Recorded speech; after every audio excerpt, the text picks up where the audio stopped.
Bienvenue dans cette nouvelle émission de l'Happy Hour, le podcast qui vous parle avec quelques bières autour de la table.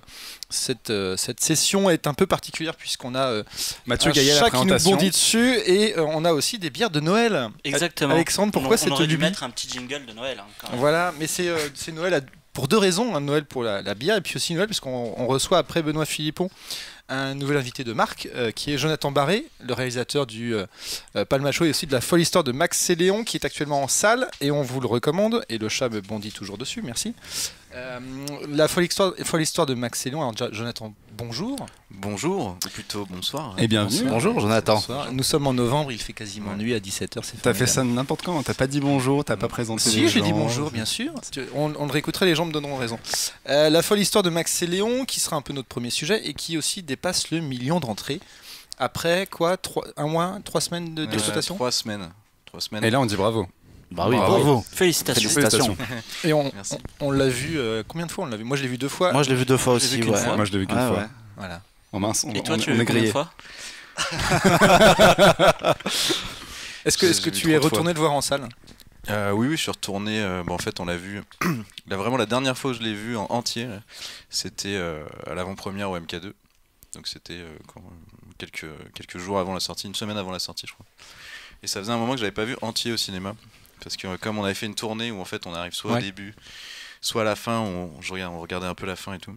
Mais c'est vrai que j'en avais un peu marre de le voir. En tournée comme ça, vous essayez quand même de rester dans la salle pour voir les réactions du public et tout. Ouais, on essaye quand on faisait les sorties de salle, on essayait de venir à la fin, histoire d'écouter un peu les réactions. Mais du coup, on voyait tout le temps, on arrivait pile à chaque fois dans le cinéma à la même scène. Donc toute la fin, alors là, il n'y a pas de souci, on la connaît par cœur. Ouais. Mais non, on l'a vu beaucoup de fois. Et du coup ça fait quoi? Quel effet ça fait quand t'as bossé pendant des années sur un film et que d'un seul coup tu le vois pour la première fois dans une salle avec un public blindé? En fait, c'est assez rassurant parce qu'en l'occurrence, en tout cas, on était content parce que ça rigolait à des moments où on espérait que ça rigole. Avec des scènes où on se disait est-ce que cette scène marche, est-ce qu'elle marche pas, et donc quand t'entends les gens rigoler à ce truc, alors que ça fait des mois que tu te prends la tête sur cette scène pour qu'elle essaie de fonctionner, c'est cool. Ouais. Mais le Palmacho, ça existe quand même depuis un moment. Finalement, le film, il arrive tardivement en fait dans l'histoire du Palmacho. 5 ans, 6 ans. Ouais, c'est quoi, 2012? En fait, depuis qu'on fait des vidéos, ça fait 10 ans quasiment. Ouais. En fait, moi j'ai commencé à travailler avec eux il y a 10 ans. Et eux, ils s'étaient formés, je crois, genre 4 ans avant. Ils faisaient de la scène et des sketchs aussi de leur côté. Donc nous, ça fait 10 ans et c'était la 6e année à la télé. Ok. Voilà. Et du coup, pourquoi est-ce que ça a pris autant de temps? Parce qu'avant, les gens voulaient pas de nous. Très clairement. Et puis, en tout cas, on avait des propositions mais sur des films moins ambitieux que celui-là. Et quand on proposait celui-là, on trouvait qu'il était trop ambitieux. C'est pourquoi on a mis autant de... Mais en fait, ce film-là est déjà en fait en fabrication depuis plus de 3 ans. Okay. Donc au final, il s'est Oui, passé ça- du temps entre après, l'écriture. Parce qu'on l'a vendu sur un pitch, quoi, presque, sur un traitement. Est-ce que c'est Donc, il y a eu compliqué l'écriture. justement de concilier ce rythme de cinéma avec des temps de développement plus longs et puis le rythme dont vous avez l'habitude à la télévision, un peu annuel maintenant, de fabriquer une série de sketchs? Même à la télévision, on met longtemps. À Prime, on met 6 mois presque. Donc entre l'écriture, le tournage et la post-prod, on met 6 mois. Donc c'est déjà quand même long par rapport à d'autres émissions de sketch plus industrielles, on va dire, parce que j'ai travaillé sur d'autres séries que j'appelle industrielles. Donc on met déjà du temps. Et là, pour le film, du coup, en fait, c'était bien. C'est pour ça aussi qu'on a mis un peu de temps, c'est parce qu'on faisait aussi les primes en même temps. Donc ils alternaient un peu écriture de sketch. Voilà. Donc c'est pour ça que ça a mis un certain temps. C'est sûr que s'ils avaient fait que ça, je pense que ça aurait mis moins de temps, évidemment. Mais vu que c'était un film assez ambitieux pour un premier film, c'est vrai qu'on a voulu bien travailler le scénario. Après, il était très long, il fallait retirer des scènes parce qu'en fait, on n'avait pas un budget non plus de dingue, même si c'est un bon budget par rapport à un film d'époque, c'était pas énorme. Donc il a fallu optimiser dès le début, d'être bien sûr de ce qu'on allait tourner, quel plan, pour essayer de pas dépasser le budget. Ouais. Il y a des scènes qui n'ont pas été mises au montage final qui seraient peut-être dans un potentiel DVD collector. En fait, déjà personnellement, je suis pas fan du tout des scènes coupées. J'adore les making of, mais en fait, cette semaine, j'ai encore eu l'expérience, j'ai revu Edge of Tomorrow parce que j'adore ce film. Ouais. Ouais. Et j'ai regardé les scènes coupées, mais elles sont chiantes les scènes coupées. Et à chaque fois que je regarde des sur un scènes film, coupées, sur un film répétitif ouais, comme non, ça, à chaque fois je trouve que tu regardes des scènes coupées d'un DVD, tu fais ouais non mais d'accord, on comprend pourquoi ils ont coupé quoi. Enfin ça, je trouve ça rare de faire putain mais cette scène elle était ouf, pourquoi ils l'ont pas mis dans le film. Non, mais ça À aurait pu moins être de faire des director's cut, tu vois, c'est Ouais, ou sur de la comédie, des sketchs qui étaient peut-être pas aussi percutants que ceux à l'écran. trop long, c'est peut-être plus ça sur Anchorman où il y a ou sur Ricky Bobby, il y a des versions de scènes qui durent à 10 minutes ou un quart d'heure tellement ils improvisent pendant hyper longtemps. Ouais, encore mal, le premier, il y a même une version du film. Ouais, ils ont réussi à monter un deuxième film avec les rushs. C'est ouf. C'est le second, ça. Non, c'est le Sur le premier. premier, sur le premier. Ouais. Sur le deuxième aussi, il y a une version alternative où il y Ah a 500 blagues qui ont changé. Il y a carrément des gags musicaux qui ont été rajoutés, des scènes de comédie Faut musicale. que je revoie. A priori, le 2, en fait, la version alternative, c'est carrément un autre film quasiment. Ouais, parce que sur le 1, ils ont fait un autre film avec les Ok, rushs. je savais pas que c'était Avec aussi Avec scènes les coupées, braqueurs et tout, Ouais. ouais, qui n'existent pas dans la truc. Ok. Donc, il n'y aurait pas de version alternative de Max et Léon. Non, il y a quoi? Il y a une scène où ils sont dans une bagnole où ils reviennent de Mâcon qu'on a retiré. Il y a, si, il y avait un petit truc qui était pas mal, mais en fait la scène était un peu longue. C'est la scène des mimes. Il y avait une suite après. Où en fait derrière il y a le personnage de Christophe Lambert en fait qui est bourré et qui vient se marrer avec eux. Mais ça faisait une scène très longue. En fait, ce qui est bizarre dans le film, c'est que quand on a commencé un rythme où les scènes elles sont assez courtes dans le film, Ouais. du coup, une fois que tu es habitué à quelque chose, d'un coup, dès que tu mettais un peu de longueur sur une scène, elle paraissait hyper longue alors qu'elle n'était pas non plus si longue. Mais c'est Il y au a milieu la- des autres en fait. Il y a cette sensation quand on voit le film. Alors moi, j'ai évidemment beaucoup aimé. Je suis retourné le voir au cinéma. Et t'as pas été payé pour, tu l'as fait de ton plein gré. T'as vraiment bien fait. J'ai payé moi pour aller voir le film. Tout à fait. Pour participer à ce Mhm. million d'entrées et plus. Mais non, il y a cette sensation quand tu vois le film qu'il y a il y a des grands sketchs en fait qui s'additionnent un peu. Alors il y a une vraie histoire sur la durée, mais ça fonctionne beaucoup par, je vais pas dire par à coup parce que Par c'est scénette. moche, Par mais petite scénette. Ouais. voilà, il y a la version où, je ne vais pas non plus dévoiler trop le film, mais voilà, en fonction de l'évolution des personnages, il y a des grandes périodes, on va dire, et ça fonctionne un peu comme ça. Je sais pas, tu as collaboré à l'écriture du film. Est-ce que c'était une sensation que vous aviez ou c'est plutôt un En gimmick fait, naturel C'était plus dans l'idée de les faire rencontrer tout un tas de personnages en fait. Et de plus de faire comme un. Enfin, c'est un grand mot par rapport au film, c'est genre un peu le voyage initiatique où tu vois, où en fait tu rencontres. Tu fais que des rencontres tout le temps quoi. Même le road trip amène un peu à ça en fait. Ceci dit, c'est comme ça que les deux personnages fonctionnent effectivement. Voilà, Ouais. ça. Et en fait, c'est comme ils sont censés un peu bouger tout le temps. Du coup, forcément, soit tu jouais un film où ils sont que eux, tu vois, et à l'inverse, ils rencontrent personne et c'était une introspection entre eux deux. Mais là, l'idée c'était plus qu'ils aient affaire à d'autres gens que leur village. Donc, c'était dans l'idée qu'ils rencontrent tout un tas de personnages. Parce qu'en plus, on voulait quand même, en fait, dans l'humour, que ça reste un peu comme dans nos sketchs. Ou dans les sketchs, justement, il y a beaucoup de personnages secondaires. Enfin, on aime bien on aime bien les persos secondaires, en fait, les petits rôles. Et on voulait pouvoir donner plein de rôles à plein de nos potes. Donc, Ouais, ça marche vachement bien. Du coup, c'est vraiment les deux personnages qui évoluent dans une période historique et puis qui rencontrent des gens, etc. Et chaque second rôle est assez extrêmement drôle. Et justement, vis-à-vis de, tu viens de la réalisation des sketchs, est-ce que de passer à un long métrage comme ça, il y a des trucs dans la réalisation auxquels tu t'attendais pas, des mécanismes que toi tu avais Ah, c'est ma habituellement? question. Mais je sais, je l'ai anticipé, on C'était est la connecté, mienne t'as pas de aussi, c'était la cheveux, mienne mais... aussi, j'avoue. Mais ouais, est-ce que t'as eu des surprises sur le fait de passer un récit aussi long avec une forme voilà, qui va passer en salle, des choses où tu t'attendais pas, ou au contraire des trucs que tu craignais et finalement c'est passé comme une lettre à la poste? en fait, là, ce qui était dur, c'est qu'en fait, le film est finalement été écrit, en fait, avec ces retours barres là à chaque fois. Mm.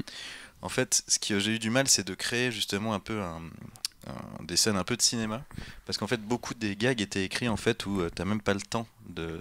Tu vois, quand ils sont dans le bar, il y a des répliques qui sont collées à direct après l'autre réplique, alors que t'es dans le souk, tu vois, à Marrakech. Donc c'est vrai que ce qui était dur, c'était d'amener ce côté cinéma avec cette écriture très très cut en fait. Donc j'ai essayé de le faire de par des décors, les costumes et tout ça, qu'on sente qu'on est dans quelque chose d'assez cinématographique. Mais c'est vrai que la narration, on pouvait rarement faire des establishing et tout ça, même parce qu'en fait l'écriture était tellement cut qu'en fait vraiment les gags sont tous collés quasiment. Enfin, Il y a très peu d'improvisation sur le plateau avec le Palmacho. il y en a très peu, ouais. Il y en a très peu. Il y en a un peu plus sur les sketchs. Mais en fait, ils écrivent, c'est souvent soit une petite blague en plus à la fin, un truc. Mais finalement, il n'y a pas tant d'improvisation. Et en plus, là, comme on avait quand même des grosses journées, avec beaucoup de scènes à faire, et que c'était notre premier film, donc un peu le track du premier film, il n'y a pas eu beaucoup d'improvisation. Et en plus, parce que comme il y avait tellement de guests en fait sur le film, c'est que si tout le monde improvisait, je me serais retrouvé avec un film de 4h50, je pense. Un beau bordel à gérer après. Parce qu'après, justement, quand on prenait l'exemple de Ricky Bobby, Et encore Man. voilà, c'est des films où justement les acteurs sont un peu en roue libre et ça donne des scènes de 15 minutes, C'est la 20 méthode minutes. même de Ghostbusters cet été, etc. Ah ouais, non, mais là, le 2, ouais. On en parlera peut-être plus tard, mais. Ou pas, J'essaie de le regarder. ouais. Justement, C'est ça. tu vois la ce que- mise en scène de mettre deux personnages en champ contre champ avec deux caméras pour les laisser parler pendant. Pour faire que de la vanne. Ceci Parler, dit, quoi. on plaisante, mais tu regardes le making of de Ghostbusters, c'est exactement ça. En fait, le making of, c'est toutes les répliques sont nouvelles. C'est pas dans l'interprétation, c'est qu'en fait, à chaque fois, ils balancent des vannes et ils voient laquelle fonctionne le mieux, et après, à la fin, ils prennent juste la meilleure, quoi. De toute façon, c'est aussi un casting, notamment Kate McKinnon qui vient du Saturday Night Saturday Live. Night Live, ouais. Typiquement, elles ont été prises pour ça, quoi. Ouais, mais tu te poses du coup des questions. Est-ce que le texte, est-ce qu'il y avait vraiment un texte à la base? Comment fonctionne le truc? Je trouve que dans Essence Fantôme, moi le premier, limite tu enlèves les blagues, le film il reste hyper bon quand même, ça reste un film de genre réalisé au premier degré, mais il y a des blagues dedans. Mais là on sent que dans la mise en scène c'était, allez, alors on va faire une petite intro et après tu vas te mettre là et puis vous allez parler. Ouais, c'est assez statique, ouais. Ouais, c'est Du coup, j'ai vous pas sur tenu longtemps. sur Max et Léon, vous aviez l'obligation, voilà, avec budget assez limité, temps de tournage aussi assez limité, c'était d'arriver à avoir chaque séquence à chaque fois. Mais c'était en plus ce qui était top avec les acteurs qu'on a eu, c'est que il y a pas eu de cabotinage, il n'y a pas eu à vouloir. Parce que quand même, il y a plein de mecs qui sont quand même en train de devenir connus ou très connus. Enfin, il y a un peu tout un panel de gens, mais plus ou moins, ils sont tous en train de un peu connus. Et ils sont tous venus pour faire une petite phrase, un truc. Et il n'y avait vraiment pas d'ego. Moi, j'avais un petit peu peur de ça, de se dire. Putain, si tout le monde va vouloir rajouter des trucs, on va Profiter faire du un passage film. au grand Ouais, on va écran. faire parce qu'en fait sur les sketchs des fois c'était ça qui était qui est un peu dur en fait, mais ce que je comprends franchement je trouve que c'est le plus dur, c'est d'être bon sur une phrase. C'est plus facile en fait d'être bon sur un long dialogue et sur un long personnage que tu connais et tout ça. Mais il y a plein d'acteurs qui disent c'est trop dur d'arriver sur vos sketchs et d'avoir une phrase à dire et paf t'es bon direct. Et souvent par exemple Julien Pestel il est devenu un acteur que j'adore parce que dès le début dans les sketchs, il arrivait, il avait genre une phrase à dire et paf, ça faisait mouche tout de suite. Il avait créé un personnage, enfin tu vois, quand t'es en télé, c'est encore pire parce que t'as très peu de temps et il faut que limite en one shot elle soit bonne. Et voilà, et Julien, tu sens qu'à chaque fois il avait travaillé, et sur une phrase, c'est vrai que d'être bon, c'est super dur. Surtout avec, oui, en allant tourner en extérieur, etc. Enfin, Ouais, non, mais du coup, de se créer un personnage et tout sur une phrase, tu vois, c'est vrai que c'est plus compliqué que quand t'as un premier rôle en fait. C'est bizarre à dire, mais c'est. Justement, moi, il y a plein de mecs qui disent une phrase dans les films qui me font trop marrer, quoi. Ils sont trop nuls. Mais j'ai remarqué un truc dans le film. Alors en fait, j'avais plutôt deux questions. Qu'est-ce que ça fait de louer des costumes de nazis? Est-ce que c'est un rêve de toute une vie? Ah oui, c'était mon rêve, oui. Mon grand-père était nazi. Et sachant que dans le film, tu joues plutôt un résistant. Hein, ouais, je joue le capitaine du bateau. Capitaine du bateau. Okay. Le nom exact est homme bateau. Très beau. Après, homme, pas s'il est capitaine, le gars. Mais... Enfin, comment ça se passe quand tu te retrouves sur un plateau avec des figurants? Bah en fait, c'est vrai que ça met un petit froid quand même. La première fois qu'ils arrivent avec vraiment les costumes de SS là, avec lesquels ils rentrent au tout début du film, c'est vrai que ça met un petit froid. Donc c'est vraiment dans un inconscient collectif. C'est vraiment impressionnant quoi. Il y a quelque chose, tu te dis putain, ils ont quand même marqué les esprits parce que juste sur un costume et un logo. D'ailleurs, le logo, j'avais vu une interview de Justice en fait qui parlait de la croix et qui parlait parce qu'en fait ils sont tous les deux graphistes en fait et ils disaient que la croix gammée c'était genre le symbole le plus parfait de tous les temps quoi. Tout est parfait, c'est symétrique, Ouais, tu le reconnais au premier coup d'œil. S'ils l'ont choisi, c'est vraiment pas pour rien quoi. C'est que c'est un symbole super fort. Et c'est vrai qu'ils ont, ils ont des costumes qui sont hyper puissants, c'est pour ça que ça reste les meilleurs méchants de tout le cinéma. Hein, ça c'est. Quand on voit le film, que nous on trouve extrêmement drôle, on pense aussi à. C'est un humour assez particulier de pouvoir faire de l'humour avec tout cet environnement-là, et forcément on pense à OSS 117. Dans ce registre de la comédie française qui est plutôt bien faite et qui parvient à être drôle avec avec des personnages qui sont pas forcément hyper. Aidez-moi là. Hyper sympa. hyper sympa. Enfin, qui ont des a priori, quoi. Ouais. Enfin, en tout cas, qui sont d'une vieille France, on va dire. Et de parvenir à faire un humour assez second degré. Enfin, il y a quand même des vannes dans le film qui sont assez culottées. Ça, c'est peut-être l'écriture, votre écriture du Palmacho en particulier, mais ça faisait longtemps qu'on n'avait pas eu cette envie, enfin, voilà, ce genre d'humour qui plaît pas forcément à tout le monde, mais qui parvient à utiliser des éléments comme les nazis. Et justement, sur ce genre d'humour, est-ce qu'il y a des moments où vous aviez des blagues sur le papier, où ça vous faisait marrer, et en fait, une fois à l'écran, vous vous êtes dit ouais, c'est peut-être chaud, ou Non, en général, celles qu'on a mis sur le papier, c'était celles qu'on considérait qui allaient marcher, en tout cas. Et, mais après, enfin, je veux dire, c'est instinctif, en fait. Il y a des trucs que tu sais que tu mettrais, que tu mets pas. Enfin, là, je trouve que tout.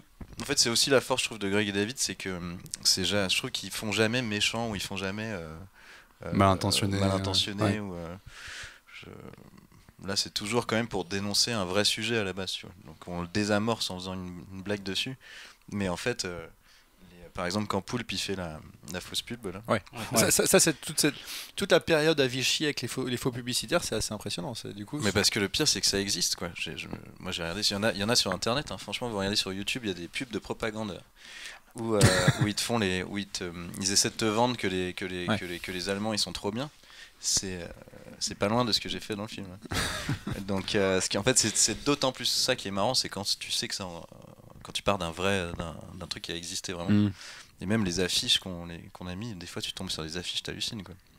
Là, quand à un moment donné on fait une blague sur quand Bernard Farcy il dit qu'il sait très bien dessiner les juifs et qu'il y a une sorte de juif en corbeau à moitié vautour sur une montre, ça c'était d'après une vraie affiche. Ouais. Donc, voilà, donc du coup, c'est un petit peu la vérité, chaud, quoi. Donc nous on rigole, on fait ah c'est exagéré quand même. Non, c'est une vraie affiche. Donc souvent de toute façon on le dit souvent, même au cinéma, il y a beaucoup d'auteurs ou de réalisateurs qui disent la vérité. Souvent tu peux même pas la mettre dans les films tellement on te dirait c'est pas possible. Ouais, c'est abusé. Mais donc là, il y avait des vraies affiches de propagande comme ça. C'était une vraie volonté de s'inscrire dans cette période-là de l'histoire, ou vous aviez eu plusieurs idées et au final c'est celle-là qui est ressortie Alors en fait, on s'était réunis pour brainstormer autour d'une idée de film.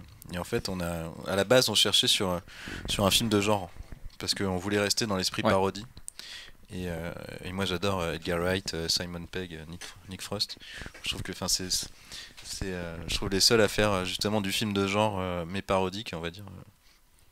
Et donc, on a cherché plein de sujets. Et puis, au final, on a trouvé que là où on avait le plus de références, c'était sur cette période. Moi, je suis fan d'Indiana Jones, les garçons de la 7ème compagnie. On revient sur les nazis à chaque fois. Donc voilà, les nazis. Dans Indiana Jones, ça se ressent vachement sur l'affiche qui est très inspirée de Bruce Strozan et qui est super affiche d'ailleurs.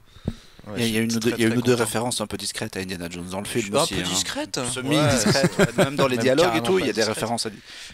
C'est un film que tu avais en tête d'ailleurs J'ai même un travelling avant, référence. Ah bah voilà, c'est ça. Jones, C'est ça que je voulais demander. Ouais. Si tu avais le Spielberg en tête quand toi tu tournais. Ah oui, bah complètement. Moi j'avais le Grand Cornio, mais je sais pas, non, il y avait un truc.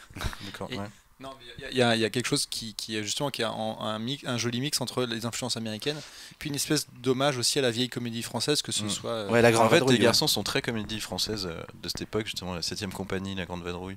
Moi, j'étais même pas tant fan que ça de la Grande Vadrouille. En fait, je le connais pas très très bien, ce film, je vous avoue. Je le dis jamais d'habitude parce que c'est toujours la honte. Spoiler. Ça y est, Mais, c'est en ligne. mais en fait, à force C'est que, que les gens disent que c'est la Grande Vadrouille, je me dis, je vais le dire parce qu'en fait, je la connais pas si bien ce film. Et c'était Renan qui m'a envoyé un texto l'autre fois. Il me dit j'ai lu une critique, apparemment, tu n'as pas réalisé la Grande Vadrouille. C'était une mauvaise critique du film. Et je disais, ah bah oui, c'est sûr que j'ai pas réalisé la Grande Vadrouille. Peut-être le remake prochainement.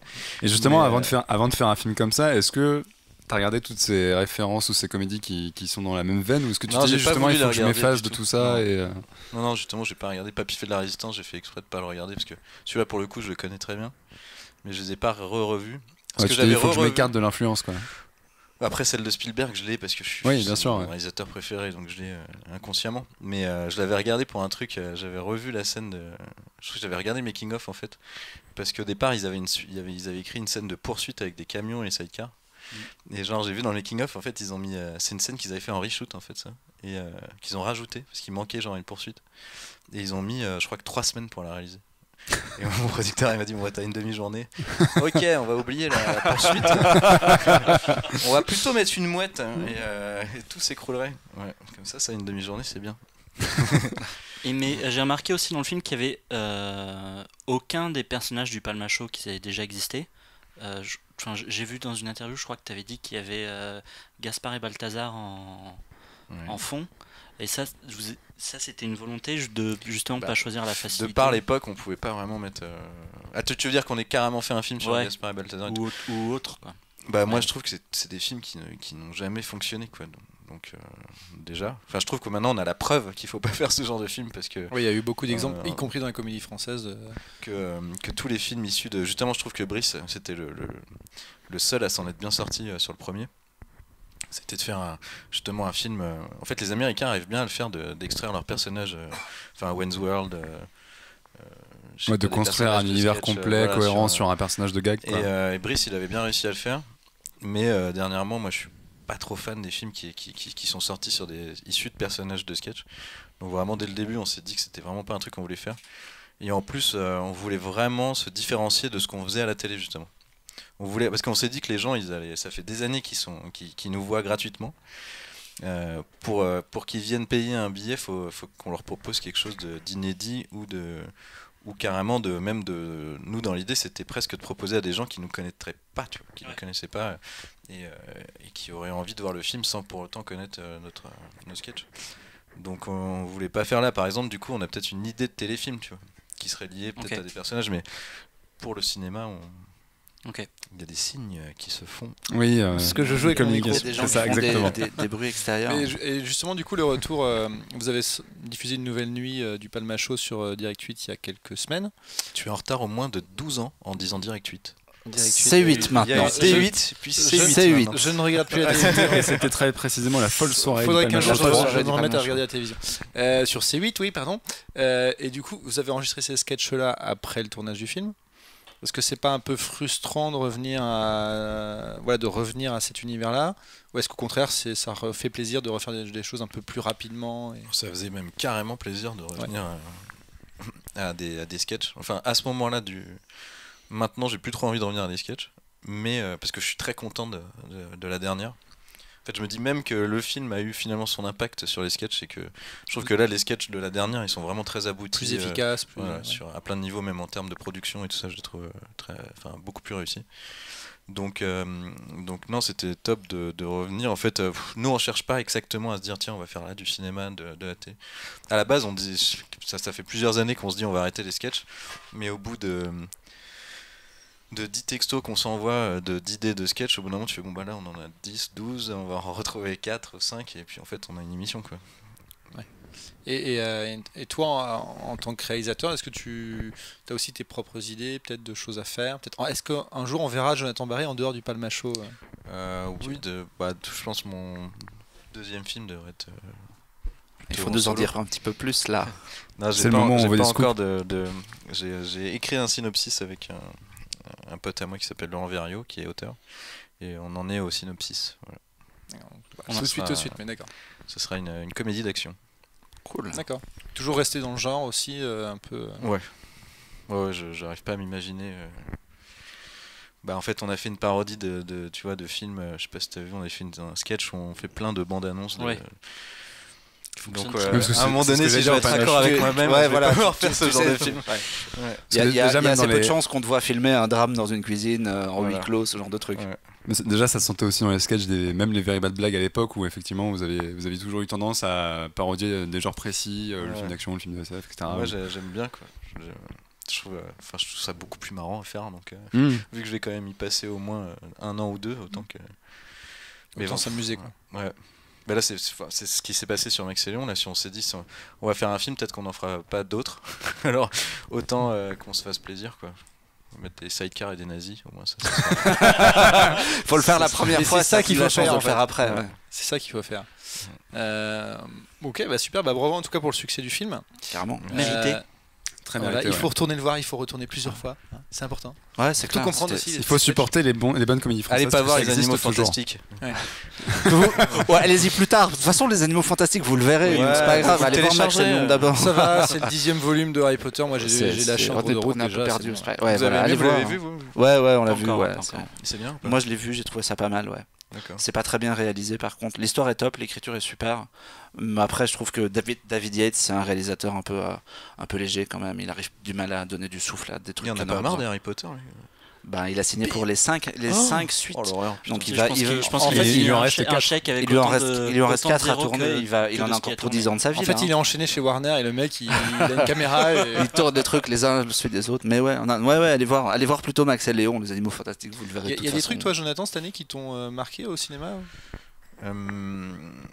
Alors, il y a Sing Street.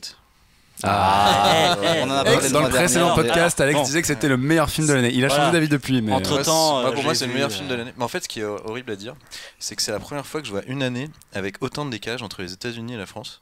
Et du coup, j'ai rarement vu autant de films excellents en téléchargement illégal. Parce qu'ils y étaient depuis tellement longtemps que je voulais les voir. Ouais, en fait, Sing Street, il était sorti en avril. Captain Fantastic, il était sorti genre l'été aussi. Et il y a surtout un des meilleurs films que j'ai vu cette année, c'est Swiss Army Man. Parce qu'il sort pas en France carrément encore. Donc comme ça c'est réglé. Et Popstar. Popstar en DVD en janvier. Tous mes films préférés, c'est des films qui ont mis 6 mois, voire qui sortent pas en France, donc c'est quand même étrange. La première année que ça me fait à ce point-là un décalage pareil. Oui, parce que du coup, Swiss Army Man pour l'instant il n'a pas de sortie. Popstar il sort en DVD en janvier et qu'en DVD. Et c'est quoi l'autre? C'était Captain Fantastic? Non, Captain Fantastic j'ai moins aimé. Non mais il était en piraté avant la sortie. Voilà. Et Sing Street en fait. Sing Street pardon. Sing Street c'est ma femme, elle l'avait vu à Deauville donc elle m'a dit il faut absolument que tu le vois et j'ai pas pu attendre du coup je l'ai regardé en téléchargement et je suis retourné le voir en salle. Ouais, c'est un problème. Écoute, tu vas être connecté avec la personne devant toi. J'ai pas compris pourquoi il y avait un tel décalage, mais pour Sing Street, c'est un peu compliqué parce que je crois que c'est UGC qui avait le film. Ouais, il a changé de distributeur en France en cours de route en fait. Sing Street c'est Mars et Captain Fantastic c'est Mars. C'est Mars aussi. Et oui. Et Mars, si vous nous écoutez, achetez Swiss Army Man, ce qui t'a qui t'a sorti. C'est vrai. En plus, c'est vraiment un super film. Je l'ai vu en festival. Il y a Daniel Radcliffe qui pète tout le temps. Enfin, c'est génial. On parlait de le dernier plan du film. Ouais, c'est super. Mais je voudrais me faire un tableau. Il a une gueule. Je ne l'ai pas vu. Moi non plus. Non, mais il y a le dernier plan du film, c'est un plan sur Daniel Radcliffe, mais qui a une gueule, mais absolument parfaite. Et ceci dit, Popstar, moi je l'ai vu aussi également de la même façon. C'est quand même assez hallucinant comme c'est une comédie quasiment musicale, mais c'est hyper drôle et ça. Moi, ce qui m'a surpris même c'est le fond en fait. Je pensais pas qu'il y aurait tant de fond et que c'était autant à ce point-là un film de potes et qui avait en fait beaucoup de bienveillance autour de la pop star en fait en général et du milieu. Et je trouvais que c'était hyper positif comme film qui avait rien de. Justement, d'habitude quand on s'attaque à ce genre, souvent ça serait une critique des pop stars. Comme Fatal ou. Ouais, voilà. En fait, un truc où tu dis ils sont cons, ils se la pètent et tout. Et en fait, je trouve que eux, ils arrivent à le faire sans que ce soit méchant. Mais c'est un peu comme, au final, c'est un peu comme le Palmacho et enfin, vous êtes trois aussi. Mais c'est quoi, c'est The Lonely Island?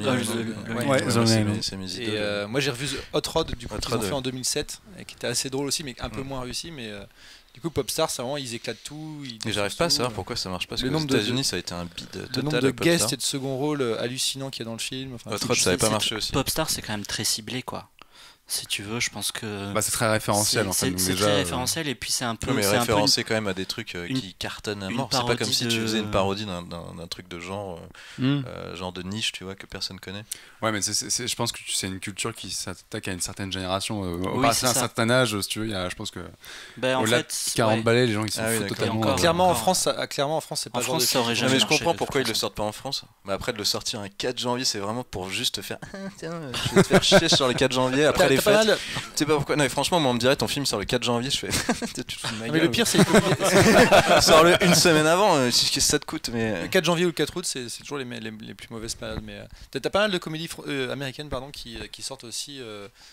Généralement directement en VOD, il n'y a aucune promo, enfin voilà, c'est histoire de les mettre sur le marché. J'ai l'impression que là il y a un cercle vicieux qui fait que ils se sont gourés de cibles dès le début. Moi je me rappelle déjà depuis que j'ai 20 ans ou même 16 que je suis fan du SNL et c'est de Will Ferrell. À chaque fois ils se sont dit ces films-là ils vont plaire en VF en banlieue.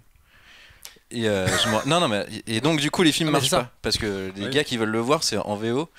Je pense plutôt souvent à Paris. Et donc ils se sont dit putain merde ça marche pas, mais on va continuer quand même de traduire les titres en mettant des titres pourris. Il y a un film qui sort qui du coup va bénéficier d'une sortie française avec des voix françaises, c'est Sausage Party. Alors avec même Cyril problème, Hanouna ça c'est un dans film les doublages. d'animation. Mais c'est à peu près la même problématique, c'est que le film est disponible en téléchargement illégal depuis très longtemps. Ça bénéficie alors c'est Seth Rogen et ses potes qui le font, mais c'est exactement le même humour. C'est un film d'animation, c'est un peu différent dans la perception des choses. Un peu moins drôle. C'est extraordinaire, mais voilà, c'est pas c'est terrible. là. Est-ce que c'est destiné à vraiment un public français? Je suis pas sûr. Après, du coup, ils vont inverser la tendance. Oui, mais je pense tu vois, j'avais vu des exemples en fait. J'avais vu un article en fait sur le hibou en fait. Pourquoi ça avait autant pas marché et qu'il y a vraiment des sorties qui sont ratées quoi, tu vois. Et je pense que tu peux. Il disait que par exemple, Little Miss Sunshine, il avait vachement bien marché avec moins de copies que le hibou, genre que 70 mais à Paris, mais genre hyper bien ciblé. Aux endroits où c'était susceptible d'avoir la clientèle du truc. Et je trouve que sur les films moi je me rappelle que j'avais galéré pour voir celui où il fait du basket là, où il fait, je sais plus c'est comment il s'appelle, et parce qu'il passait qu'en VF genre un peu. Ouais. Et je me suis dit mais ils savent pas à qui quelle est la cible de leur film, c'est hyper étrange. Ah, puis du coup les Will Ferrell on les voit quasiment plus quoi. On les voit plus. Bah c'est ça, est-ce qu'il y a des sorties limitées? Est-ce qu'il faut le sortir sur le territoire entier? Après généralement c'est devenu des sorties techniques qui passent dans une salle sur les Champs-Élysées. Parce que même là, Popstar, il y a une bande-annonce en VF qui est sur internet.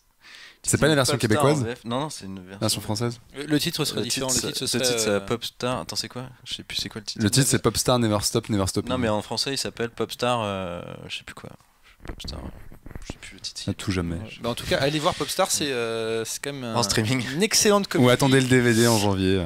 Voilà, un DVD tout pété, je crois, où il n'y a aucun bonus. Il sort pas en Blu-ray. Il sort même pas en Blu-ray. Je crois que le Blu-ray il est bien aux US. Ils ont mis pas mal de bonus. Je crois qu'il y a pas mal de scènes coupées et tout. Mais j'ai vu, il n'y a rien sur le DVD français. C'est quoi 5 semaines maintenant d'attente pour un film? Trois fois rien. Ouais. Non, en plus, éventuellement, le Blu-ray US, parfois, ils sont pas zonés et parfois, il y a des sous-titres dans plein de langues, même si il n'est pas sorti dans les langues en question. Donc, regardez peut-être que le Blu-ray US. Voyez les films en VO et voyez les films. Non, mais achetez-le et téléchargez-le. Voilà. Puis filez-leur de la thune pour dire que vous avez fait un bon film, quoi. Moi, des fois, c'est ce que je sais que je l'ai le DVD, mais ça me prend moins de temps de le télécharger pour le revoir. Parce que j'en ai tellement des DVD, j'ai mis dans des box et tout ça. Il faut les descendre dans la cave. Aucun souci parce que je sais que j'en dépense de l'argent dans mais c'est vrai que ce qui est chiant, c'est que c'est tellement rapide de télécharger maintenant. Ce qui est rapide aussi, c'est d'aller voir Max et Léon au cinéma. C'est beau.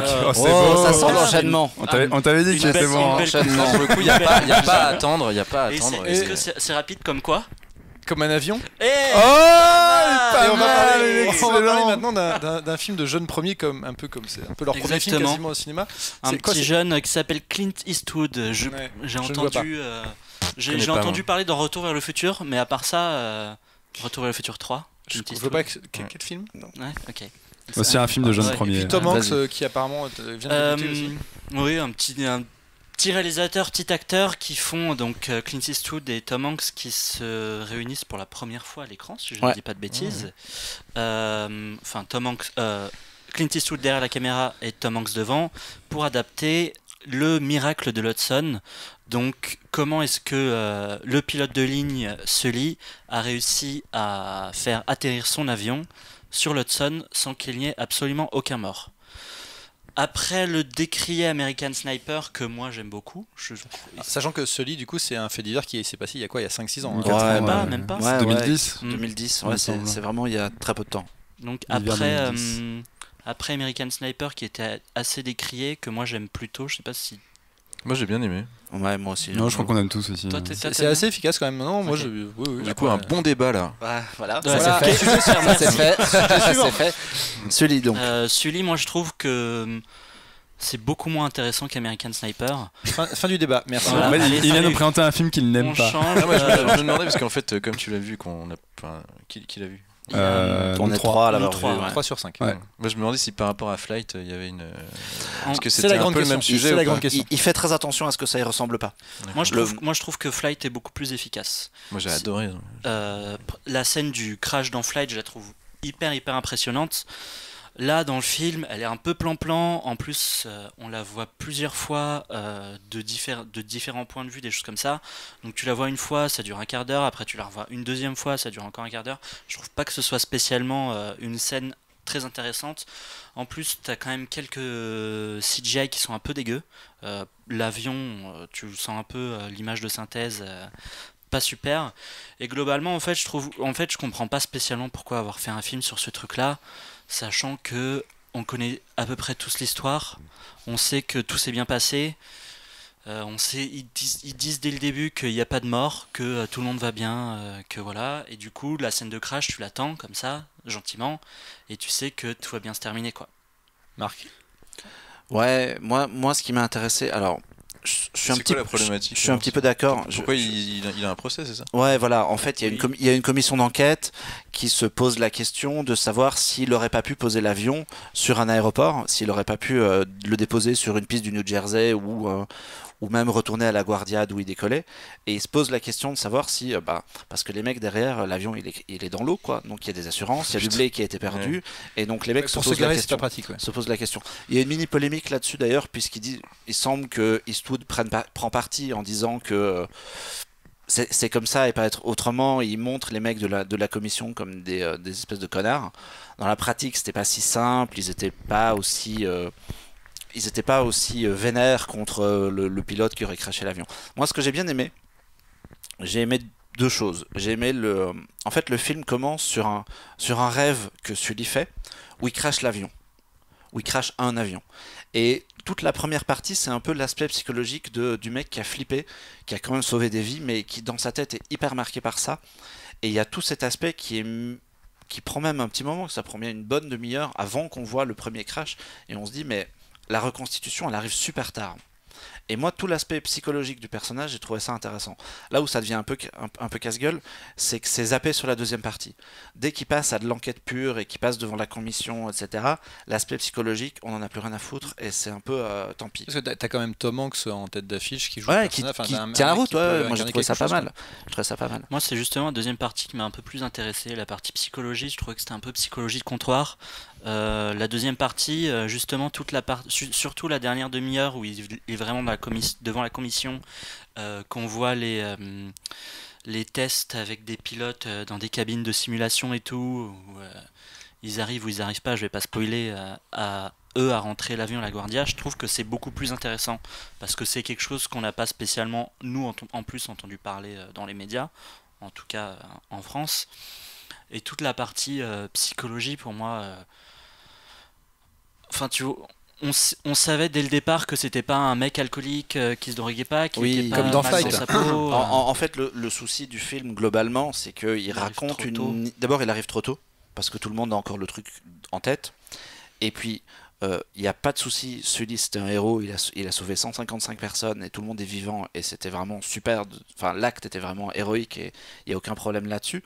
Mais au final, autour de ça, il n'y a pas grand-chose à raconter, quoi. Jean-Victor. C'est peut-être plus la dernière partie justement où en fait le film quand même remet en question l'administration américaine dans sa plus grande absurdité, où ils remettent en cause un truc qui finalement est quand même miraculeux et tout le monde s'accorde à le dire. Mais malgré tout, t'as un conseil qui est là pour les faire chier et vérifier en pointillant sur des conneries que en fait voilà. Moi c'est là-dessus en fait le film m'étonne, et j'ai l'impression qu'après American Sniper, qui avait quand même été pas mal contesté, et notamment certains qui avaient vu ça comme un grand film pro-armée, alors à mon sens, au contraire, c'est un film qui... Donc ça me donne pas envie de faire l'armée, mais... Non, ben voilà, mais bon, toute la polémique autour d'American Sniper, c'était ça, et j'ai l'impression que Sully, il a un peu fait ce film-là pour mettre tout le monde d'accord, en prenant un fait divers récent américain hyper fédérateur, sur un type qui vraiment peut être considéré comme un héros, et t'as l'impression que c'est un peu pas un mea culpa de sa part, parce que c'est Clint Eastwood et il en a rien à foutre, mais une façon de montrer, voilà, est-ce que c'est un vrai héros américain, et qui reste un mec malgré tout hyper humain. C'est-à-dire que c'est ça la première partie, c'est le mec se remet en cause quand même ce qu'il a fait, c'est extraordinaire,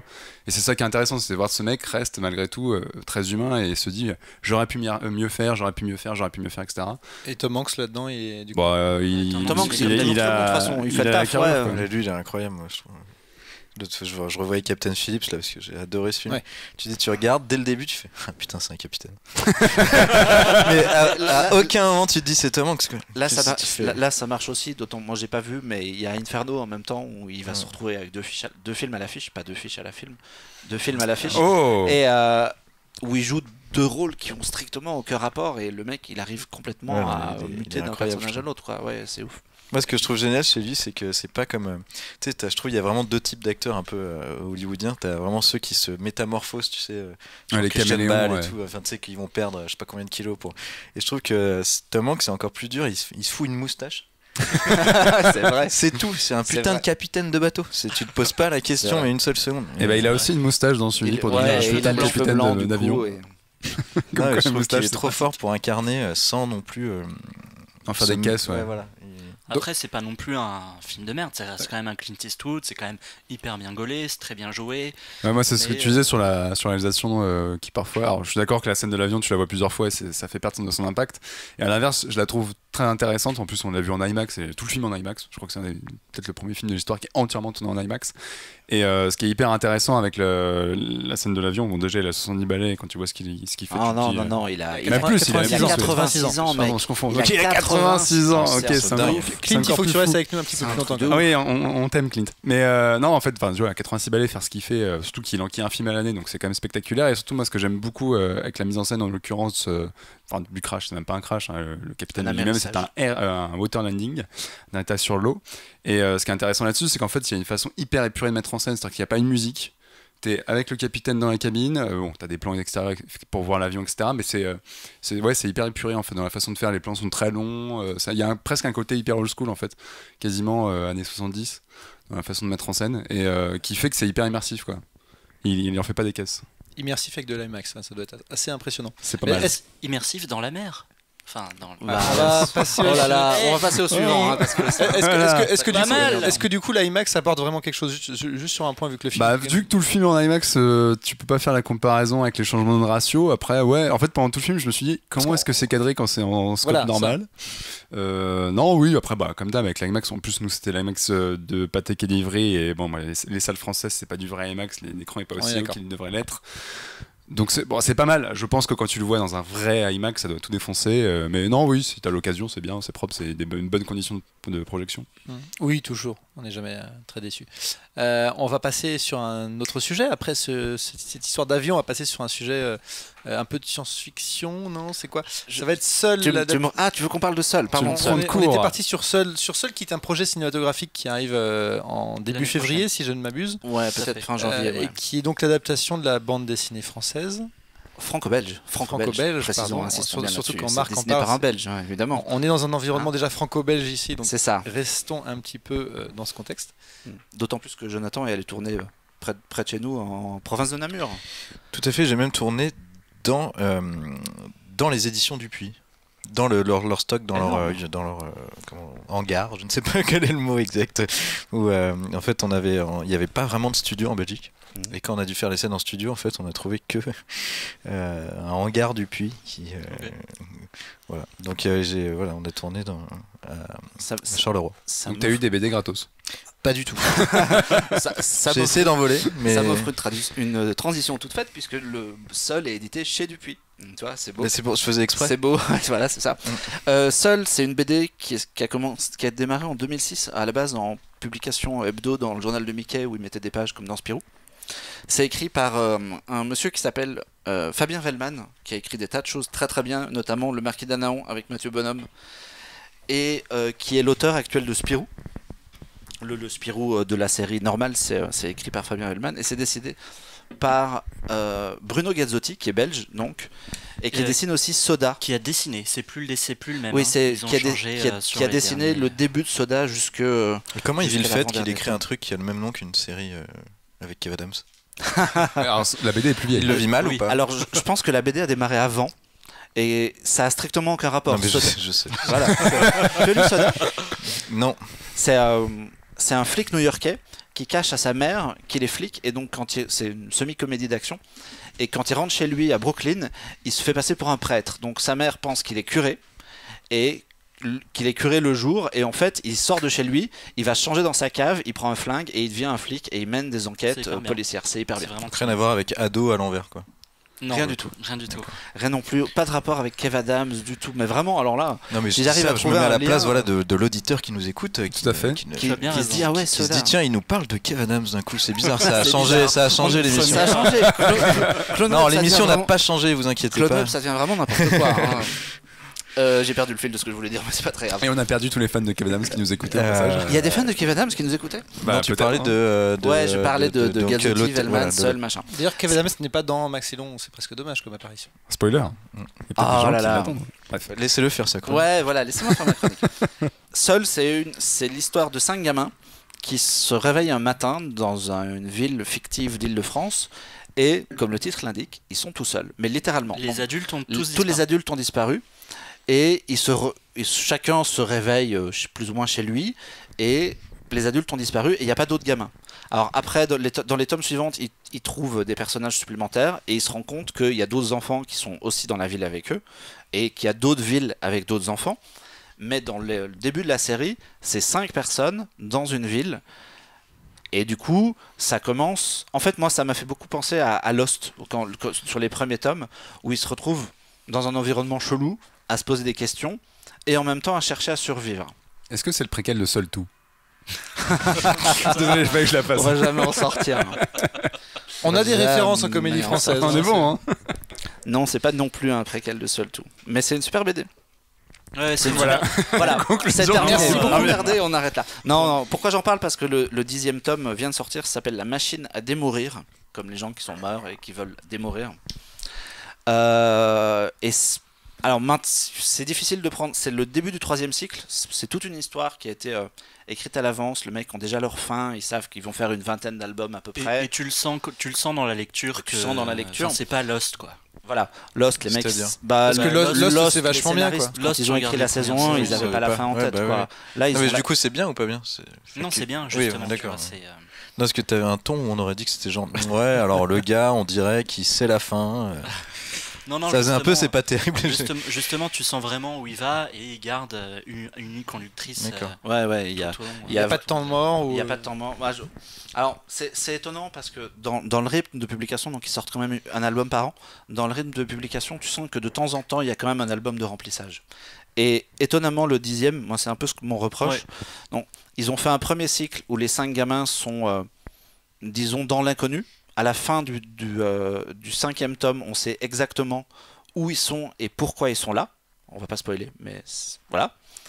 Le 2e cycle les met en rapport avec une autre ville où il y a d'autres enfants et ça vire un peu à Sa Majesté des Mouches où ils découvrent une civilisation comment dire, hiérarchisée où il y a des chefs, des castes.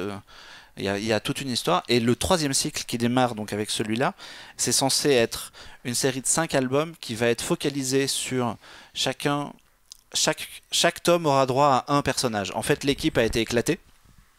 Et donc, du coup, chaque personnage aura un album qui lui est dédié. Et là, on commence par Terry. C'est pour les adaptations de spin-off, ça. C'est exactement. Ça va C'est leur un peu le permettre Walking Dead après. français, en fait. Ouais, voilà.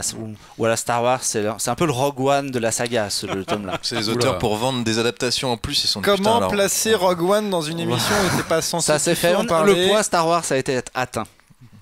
Et donc là, ça commence avec Terry, qui est le plus jeune de la bande, qui est vraiment au début des premiers tomes, c'est vraiment un tout petit garçon, il a 6 ans, il se balade avec son nounours. Enfin, et c'est une BD, j'ai oublié de préciser, mais pour les gens qui l'ont pas lu, c'est quand même un truc. Ça vise les 10-12 ans, mais c'est quand même sévèrement costaud. Quoi. Il y a des morts, il y a du sang, il y a des mecs qui tirent c'est dessus. ce que je voyais sur les pochettes. Il y a en fait. ça, c'est assez vénère. Vraiment du Et sang donc sur là, la pochette. il y a un gamin de 6 ans qui se retrouve enfermé dans une foire aux jouets vide, puisqu'il n'y a plus d'adultes. Donc Avec- un rêve de gamin à la base. Avec quand même. un personnage très intéressant qui s'appelle le maître des couteaux, qui est un monsieur avec un masque qui ne parle pas, qui est un dingue d'armes blanches, qui a été un ennemi au début, avec qui ils se sont réconciliés après, et en fait dans le tome là il pète un câble, et du coup c'est une grande scène d'action. C'est cool, moi je trouvais ça super, Le découpage est le incroyable. découpage les est planches sont chouette, superbes. les cases sont cool. Sans les couteaux, quoi. Ce qui est embêtant, Découpage. planche, découpage, ok, d'accord, couteau, c'est bon, l'humour. Alors, Tu nous avais prévenu qu'on allait se marrer. Moi, je suis quand même très embêté parce qu'on est quand même avec Jonathan qui bosse avec le Palmacho, qui est parmi les mecs les plus drôles de France. C'est quand même hyper gênant. On va peut-être refaire des sketchs, on cherche peut-être des auteurs. Mathieu, il est en mode casting en fait. J'ai envoyé mon CV, mais planche à découper, je la retiendrai. Et bref, voilà, c'est un huis clos avec 2 personnages. Moi, ce qui m'embête, c'est que c'est une grande scène d'action. Il y a des petites choses qui font avancer le récit. Il y a 2-3 pages qui sont dédiées aux autres personnes ailleurs pour qu'on ait un peu une idée de ce qui se passe.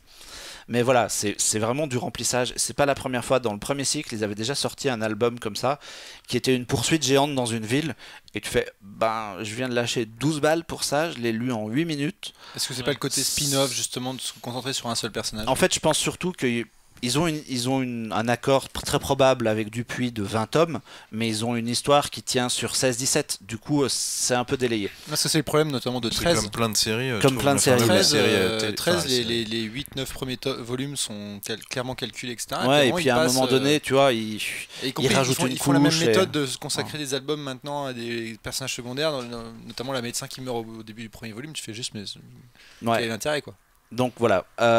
Cela dit, moi, c'est le format que je trouve un peu dépassé, ce format-là, maintenant. En fait, ça se lit très rapidement. Ouais, 50 pages, l'autre fois, j'en ai acheté, tu les lis en 10 minutes, un quart d'heure. En plus, là, tu verras, il y a très peu de dialogue, c'est vraiment que de l'action, donc les pages, tu fais un trajet en métro, tu l'as lu. Je l'ai lu en 15 minutes, carrément, ouais. Et ce que je voulais dire, c'est que non, voilà, c'est moyen, ça fait pas avancer l'histoire. C'est quand même pour moi, c'est une des meilleures séries de BD que j'ai jamais lues. Il y a vraiment des idées super tout au long du truc. Et il y a une putain de dernière case, j'ai fait waouh. Ouais. La fin là, tu te dis putain. Là, et donc c'est hyper chaud. C'est vraiment, t'as vraiment l'impression de voir de la série télé c'est 24 heures chrono tu me donnes envie de enfants, quoi.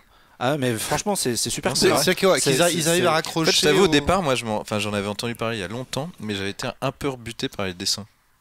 Je sais pas pourquoi. Qui sont assez enfantins en fait. Pas forcément un truc très prenant. Gazzotti, c'est un auteur typique franco-belge franco-belge qui fait un truc un peu à une espèce de ligne claire, un peu à la Franquin, modernisé, un truc comme ça. Donc c'est un peu spécial. Non mais c'est vraiment très cool. Et puis quand tu lis tout le cycle et que tu arrives à la dernière page de ce tome-là, tu fais ah ouais. Du coup, tous les gens vont aller en librairie et juste ouvrir la dernière page pour voir ce qui s'y passe. Ouais, non, parce que c'est raccord avec du contenu. T'es quand même obligé de lire l'album. T'es quand même obligé de lire l'album. T'es pas juste voilà. Mais faut quand même être con pour. Alors c'est même plutôt l'inverse en fait. Si vous allez en librairie et que vous chopez l'album, moi je l'achète et je regarde direct la dernière. Lisez pas la dernière page. Lisez pas la dernière page. Commencez par voilà. Mais c'est super cool, c'est sorti, on enregistre, on est quel jour? On est samedi. On est samedi 19, c'est ça? 20, non? Le 20? Non, 19. C'est sorti donc le vendredi 18 novembre, donc c'est disponible dans toutes les librairies. On est vraiment sur de l'actu. On est au top de l'actu. C'est très très chaud. Et, parce qu'on n'est pas sans rien, il y a un film qui arrive. Tout à fait. Qui est réalisé par David Moreau, qui est un monsieur qui a fait DI aux USA avec sortira Jessica Alba, début février. Qui a fait 20 ans d'écart avec... Qui a fait Hill. Qui a fait Hill aussi, absolument. Hill seul, en fait, il y a une cohérence. Après, il va faire Nous, ça va être vraiment le spin-off. Il avait fait 20 ans d'écart aussi avec Virginie Despira. C'était rigolo. Ouais, il était un film. Il était au Comic-Con, David Moreau, le réalisateur, il parlait de ça et il expliquait que sans langue de bois, qu'il a clairement fait le film pour payer ses factures et parce que le truc a cartonné. Il a remboursé ses prêts et du coup maintenant il peut faire ce qu'il veut, donc il fait seul. Ah, tu parlais d'accord, tu parlais de seul. Je croyais qu'il avait fait seul pour payer ses factures. Je parle de 20 ans d'écart. C'est extrêmement le mec qui pète l'ambiance. Non, c'est totalement l'inverse. C'est le mec. Jonathan va nous dire qu'il a fait le film du Palmacho, juste voilà. Non, mais du coup, j'ai des factures, moi, c'est plutôt l'inverse. Et du coup, c'est un mec qui fait du ciné de genre et voilà, il a fait une comédie parce qu'il avait besoin de pognon pour être tranquille un peu derrière. Et là, il fait ça avec Gazzotti et Vellman qui ont participé au développement. Et ils ont expliqué au Comic-Con que c'était un peu tendu parce que il y a deux choses. C'est violent pour de l'enfant, alors que ça vise le 10-12 ans, donc c'est un peu tendu. J'ai un peu l'impression que le film va être une version un peu édulcorée. Il y a des morts, et il y a aussi un autre souci, avec tout un tas de guillemets autour de soucis, c'est que le héros et l'héroïne sont des gens de couleur. Et ils se sont retrouvés confrontés à des problèmes de producteurs, sans déconner, en Belgique surtout, où les mecs leur ont dit « Ah, on veut bien financer votre film, mais vous voulez pas mettre le héros blanc plutôt ? C'est un peu gênant. » T'as envie de dire, vous avez vu le dernier Star Wars Putain, ça fait 2 milliards. Ouais, et vous voulez pas que ces gens-là, ils arrêtent de mourir ? Ben, pas vraiment, quoi. C'est un peu un des chaînons de l'histoire, les gens qui meurent. En fait, donc, en plus, il a eu. Ouais, en même temps, ils avaient dû déjà tourner quand Stranger Things est sorti. Parce que Stranger Things, c'était un peu ça, c'était un peu pour les mêmes raisons où ça n'avait pas été produit, c'est que les mecs voulaient pas d'une série où c'est des enfants les héros alors que alors que c'est un thriller et qu'il y a des morts et que. Genre ils disaient que c'était pas possible de faire une série avec des enfants héros. Bah là apparemment ils sont arrivés. Alors la bande-annonce laisse penser que ça a été un tout petit peu édulcoré pour certaines choses, mais moi j'étais assez épaté des images. Velman expliquait au Comic-Con avec David Moreau, quand ils ont embauché le réalisateur et qu'ils ont finalisé un accord avec Studio Canal, ils ont mis par écrit dans le contrat qu'ils voulaient absolument conserver la couleur de peau des personnages, qu'ils voulaient absolument conserver les gens qui meurent, et que c'était des conditions sine qua non, sinon le projet se faisait pas. Il y avait un film qui était sorti il y a pas longtemps, un film de Thierry Poirot, qui ressemblait vachement à Seul, justement. Ah oui, Alone. Alone. C'était un DTV. C'était ouais mais c'était du coup moi ça m'avait surpris à l'époque. C'est un des frères Poirot là. Ouais, Thierry Poirot qui avait réalisé Atomic Circus, qui avait co-réalisé Call of the Dead. Ouais. Et c'était assez surprenant de voir ce film. C'est pareil, c'était des enfants, mais alors ça se passait en Angleterre. C'était des ados pour le coup, c'était vraiment des ados qui se réveillaient dans un monde où il n'y avait plus d'adultes et donc ils devaient. Et alors là pour le coup c'était un film, un DTV un peu plus violent, un peu plus adulte, mais qui c'était à peu près similaire, c'était assez étonnant. Ouais, qui était pas mal, ouais. Et c'était pour le coup c'était plus une prod anglaise parce que je crois que le film d'ailleurs était en anglais. Et coproduit par Capture the Flag qui avait fait Call of the Dead et La Horde. Et ouais, d'ailleurs Lucas, si vous tombez sur le DVD de Alone dans les bacs qui doit coûter que dalle parce que j'ai jamais entendu parler de ce truc. Bah c'est pas mal du tout. Il y a eu quelques affiches dans le métro. Ouais. Et le film est vraiment chouette. C'est un petit film de genre, mais ça se met bien. Et du coup, ça me faisait vachement penser au synopsis de Seul, quoi. Ouais, ça a l'air d'être un peu. Espérons que Seul, le film, soit à la hauteur de ça. Et... la bande-annonce laisse quand même présager. La bande-annonce a l'air cool, les images sont chouettes, les auteurs sont à fond derrière le projet. David Moreau, moi je l'ai vu en conférence, il avait l'air à fond aussi. C'est son projet coup de cœur en fait. C'est quand même intéressant de voir un film comme ça financé en France. Ouais, parce que c'est rare. Ils ont réussi qui a l'air grand, enfin, qui a l'air d'être distribué. En tout cas, on a l'impression qu'il va Studio Canal a apparemment des velléités. En tout cas, je trouve que peut-être qu'il est que je connais pas l'histoire vraiment, enfin je connais pas le fond donc je peux pas en parler, mais je trouve que déjà j'ai trouvé que sur les images, justement, il y avait pas une direction artistique hyper c'est pas le petit Nicolas quoi. Tu vois, je veux dire, les images, elles ont l'air d'être quand même plutôt Attack the Block. Ouais, c'est ça. C'est un bon exemple, Attack the Block, puisque l'affiche de Seul qui est sortie ressemble énormément à Attack the Block. Et c'est même un parti pris qui est plus sombre encore que la BD. Ouais, la BD est gentillette, dans le sens où voilà, les premiers tomes, c'est dans une banlieue mignonne des Yvelines avec des petits pavillons. Le film, ils ont zappé ça, ils sont allés tourner ça vers Disneyland dans des grandes barres d'immeubles un peu sombres, des parkings et des trucs un peu, tu vois. Ils ont vieilli les personnages aussi d'ailleurs. C'était un petit peu tendu de tourner des trucs de mort avec des gamins qui ont 8 ans. Donc là, c'est plus 12-14 maintenant. Ça, je comprends même pour en fait tourner vraiment avec eux. C'est-à-dire que c'est même pas par rapport au public. C'est que je vois nous, la petite qui avait, c'est pas pour reparler du Max et Léon qui est encore en salle. C'est vrai qu'il y a un personnage de petite fille. C'est qu'il y a une petite fille qui a 5 ans. Et en fait, les costumes sont super impressionnants. Et la première scène, en fait, où elle devait se faire emmener, parce qu'en fait, la première scène qu'elle a tournée, c'est celle où elle fait pipi là, et elle doit se faire embarquer. Ils arrivaient dans une pièce noire, il y avait des nazis qui arrivaient. Et en fait, ça peut être très vite traumatisant. Et en tout cas, et après, moi, sur le Prime, j'ai retourné une scène avec ma fille quand ils sont en Asie, et elle s'est mise à pleurer immédiatement. Dès qu'ils sont arrivés en Asie. Et en fait, c'est vrai que les enfants, enfin, toi, c'est même pas pour forcément parler de production ou de après les spectateurs et tout, mais c'est que vraiment sur le plateau, ça peut vraiment être dur en fait pour les enfants. Mais c'est une question qui est souvent prégnante. Cette semaine, par exemple, rien à voir, mais j'ai vu le remake de Rob Zombie de Halloween. Et c'est vrai que la première partie du film, j'ai passé la moitié du film, mais comment ils ont filmé ça avec un gosse de 8 ans qui passe la moitié du film à massacrer plein de gens avec un couteau, et tu dis sur un plateau avec le gamin a vraiment 8 ans quoi, littéralement. Putain, c'est chaud quoi. Et c'est vrai que parce que dans Shining, je crois que j'avais vu qu'en fait à aucun moment ils avaient dit à l'enfant de quoi ça parlait. Et qu'en fait pour lui c'était juste rigolo de faire parler son doigt, alors que t'as l'impression que c'est un putain de psychopathe. Jack, la mère de Shining, commence à faire des interviews à nouveau pour dire que c'était traumatisant. Mais... Ah oui, elle n'a pas l'air bien la pauvre. Bref. Non, mais lui en tout cas, il lui parlait pas du tout de quoi ça. Bah, voir. Ça se trouve, ils pensent avoir fait une comédie super fun, hein, les gamins de ça. J'avais vu un montage en version comédie, là, je crois qu'il y en a un sur internet de Shining avec des musiques et tout. Mais sur les enfants de Seul, du coup, est-ce que l'intention c'est potentiellement aussi d'ouvrir sur une franchise, de faire plusieurs films Ouais, parce que le film va couvrir le premier cycle, donc c'est les 5 premiers tomes, et comme il y en aura une vingtaine, et après, voilà. On est sur une trilogie. On est au moins sur une trilogie. Clairement, on est sur une trilogie. Nique ta mère, Harry Potter. Il y a Ouais, France, ça, il y a la France arrive. C'est exactement. Seul, Exactement. qu'est-ce que tu vas faire? Voilà, seul. Les animaux fantastiques, mes couilles. Non, je dis pas ça parce qu'il est en salle en ce moment en face de Max et Léon. Allez voir Max et Léon plutôt. Ouais, on m'a dit que seul, c'était vraiment pas génial. Le tome 10 est sorti, le film arrive en janvier ou en février, quand la dalle sera calée, on en reparlera assez vite parce que ça a l'air assez cool. On parlait pas du tout de franchise, on va passer à un autre sujet et un autre tome BD qui sort et qui est aussi adapté au cinéma. Et oui. Qui est Spirou et Fantasio. Exactement. Cette petite série qui n'a que quelques volumes à son actu. Alors j'avoue que le nombre de volumes de Spirou et Fantasio, je crois qu'on doit être quoi, une 50. Ouais, on approche de la soixantaine. Petit aparté, mais je vous signale que donc Spirou et Fantasio est adapté au cinéma. Le petit Spirou est également adapté au cinéma. A été tourné d'ailleurs lui. Il va sortir avant.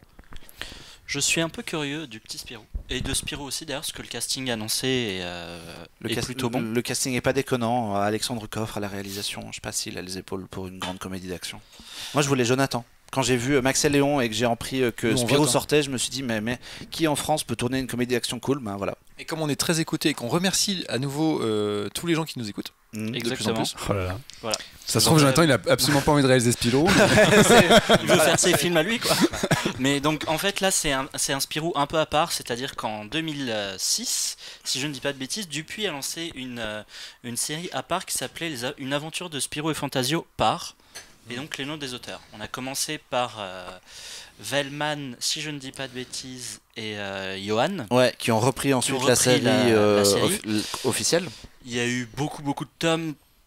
Là, c'est le 10e qui est sorti en octobre. Il y a eu notamment Le journal d'un ingénu de Émile Bravo, qui est absolument extraordinaire. C'est un chef-d'œuvre de la bande dessinée. Il faut absolument lire, c'est incroyable. Et donc là, le dernier, c'est La lumière de Bornéo. Donc une aventure de Spirou et Fantasio par. Donc c'est pas la série officielle. Ouais, c'est des spin-offs qui n'interagissent pas avec la série. C'est pas vraiment des. C'est pas vraiment des spin-offs, c'est plus des cartes blanches en fait. C'est plus comme quand il y a Batman par Miller. Ouais, voilà, ce genre de truc. Mais c'est-à-dire que la série officielle continue aussi, elle aussi à avoir des volumes. En fait, c'est une version parallèle. C'est une espèce de version parallèle. C'est une interprétation de Spirou par. C'est des auteurs qui s'amusent. Les auteurs font ce qu'ils veulent parce que Trondheim en a fait un, c'est une comédie sur un bateau. Enfin, tu vois, c'est pas du tout un Spirou. Ouais, c'est comme ils font souvent aux États-Unis où ils filent ça à des auteurs. C'est un peu comme le Lucky Luke dont on avait parlé. Ou le Lucky Luke de Matthew Bonhomme dont on a parlé. Voilà, les gens font ce qu'ils veulent, ils s'amusent. Le Lucky Luke cité dans une précédente émission. Exactement. Donc, quel présentateur. En fait, là, c'est le Spirou et Fantasio de Franck P. et de Zidrou. Franck P, c'est un dessinateur qui est pas hyper prolifique puisqu'il a seulement 3 séries en Belgique. C'est déjà pas mal. Mais c'est pas des séries qui sont mondialement connues. Il y a Broussailles qui est une excellente BD et Zo que je n'ai jamais lu. Donc je ne sais pas du tout de quoi ça parle. Et c'est scénarisé par Zidrou. Zidrou qui, à l'inverse, lui est un scénariste de bande dessinée hyper prolifique puisque c'est lui qui a fait notamment tous les scénarios de L'élève du Cobu, des Cranibales, de Sacapus, du Boss, je ne sais pas si vous vous souvenez de cette BD, et de Tamara qui est sorti aussi. Oui, Tamara, il y a un film qui aussi a été adapté. Ouais, il y avait un film. Rigole pas parce que Tamara c'est en salle actuellement, je crois, non? Ouais.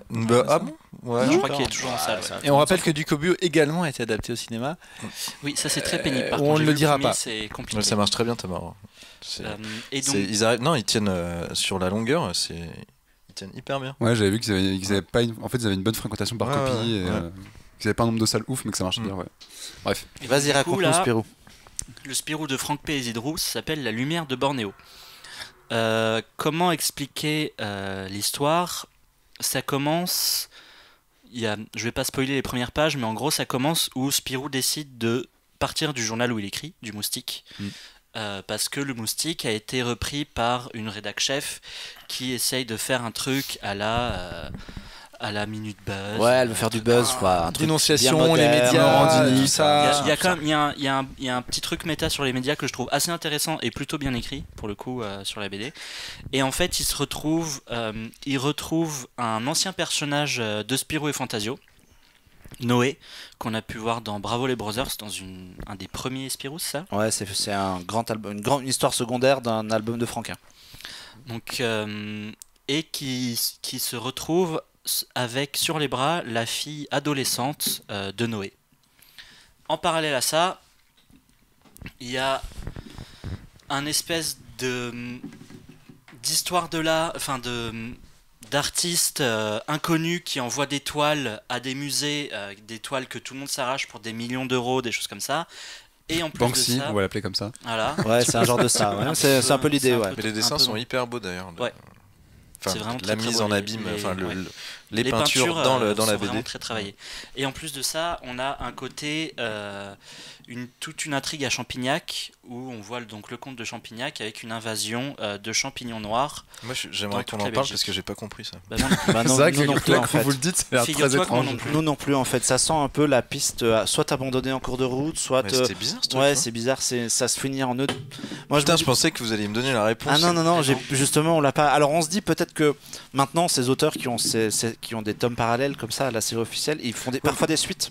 Ouais, mais là, Donc, on se justement, dit tu te dis, là, normalement, il est pas censé y avoir de suite, c'est un one-shot. Pourquoi Ouais, ça se termine mais comme ça si jamais il file un deuxième album à Frank P, peut-être qu'il expliquera ça, mais c'est.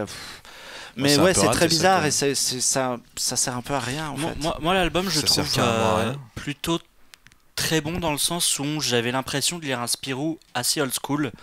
Un Spirou, dans le scénario en tout cas, dans le dessin, je trouve, dans le dessin, on est plus dans du sérieux à la machine qui rêve. Je sais pas si vous Ouais. avez lu, si toi Le t'as tome lu est genre, oui.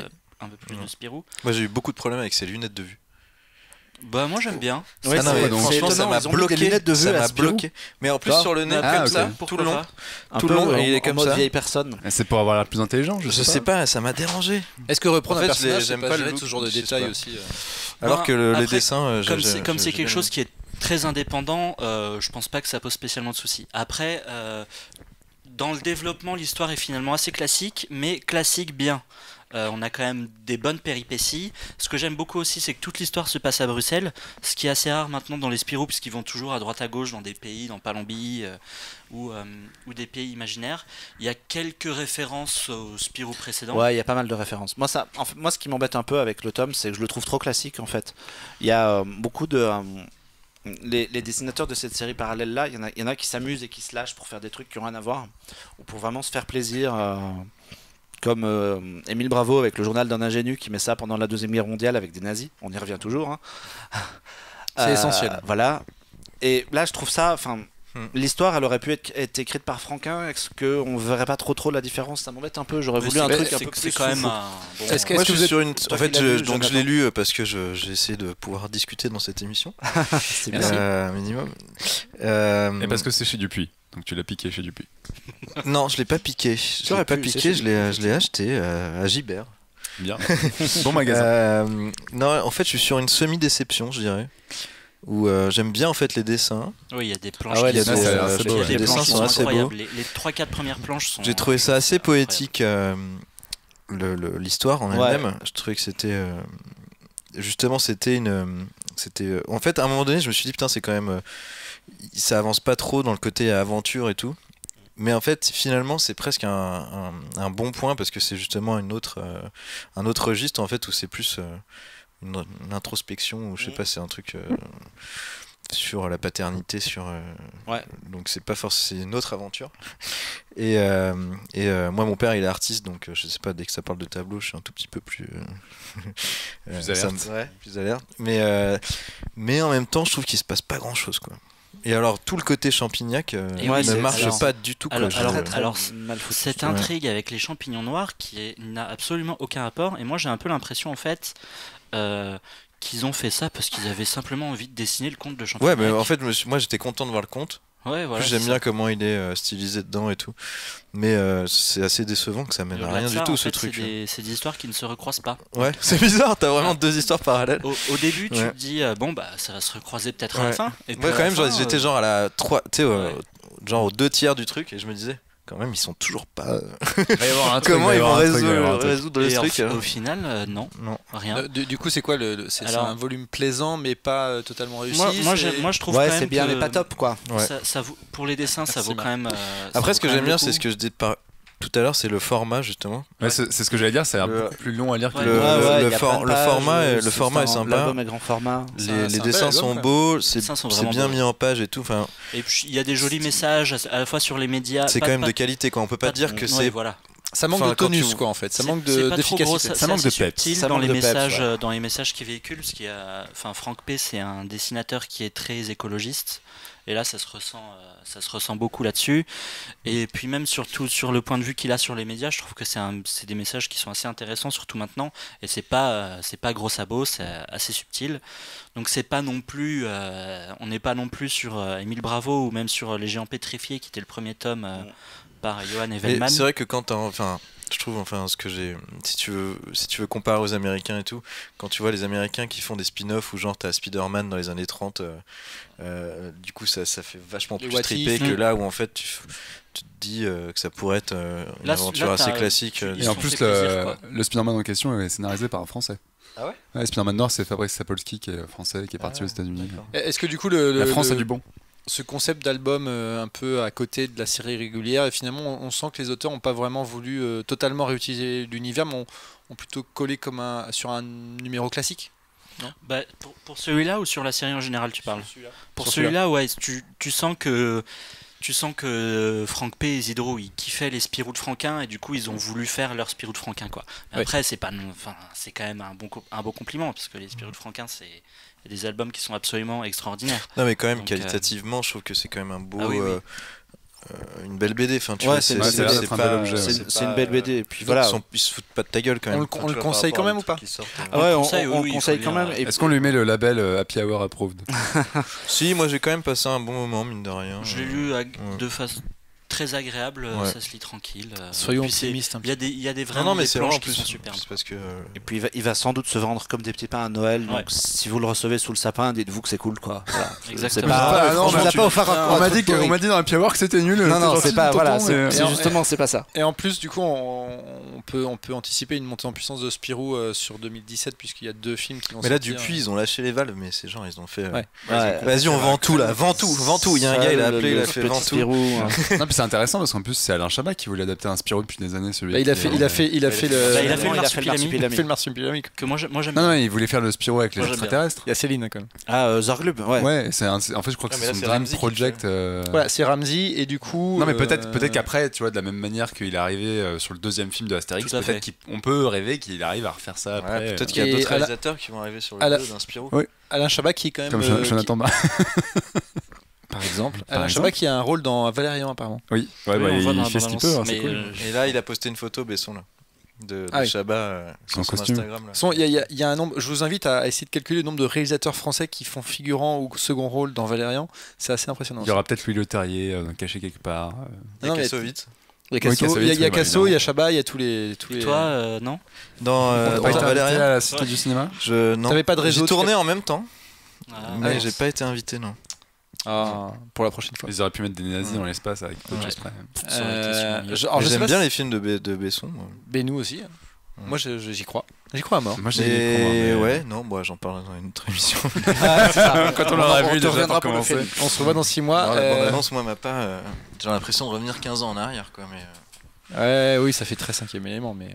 Non, ça fait surtout Menace Fantôme, enfin tout ce qui a fait Lucas. Il y a des plans sous-marins qui font très penser ce que j'allais dire, t'as un plan avec un monstre sous-marin où tu te dis on a vu la montagne. Moi c'est surtout sur le côté tout tourné en studio sur fond bleu, quoi.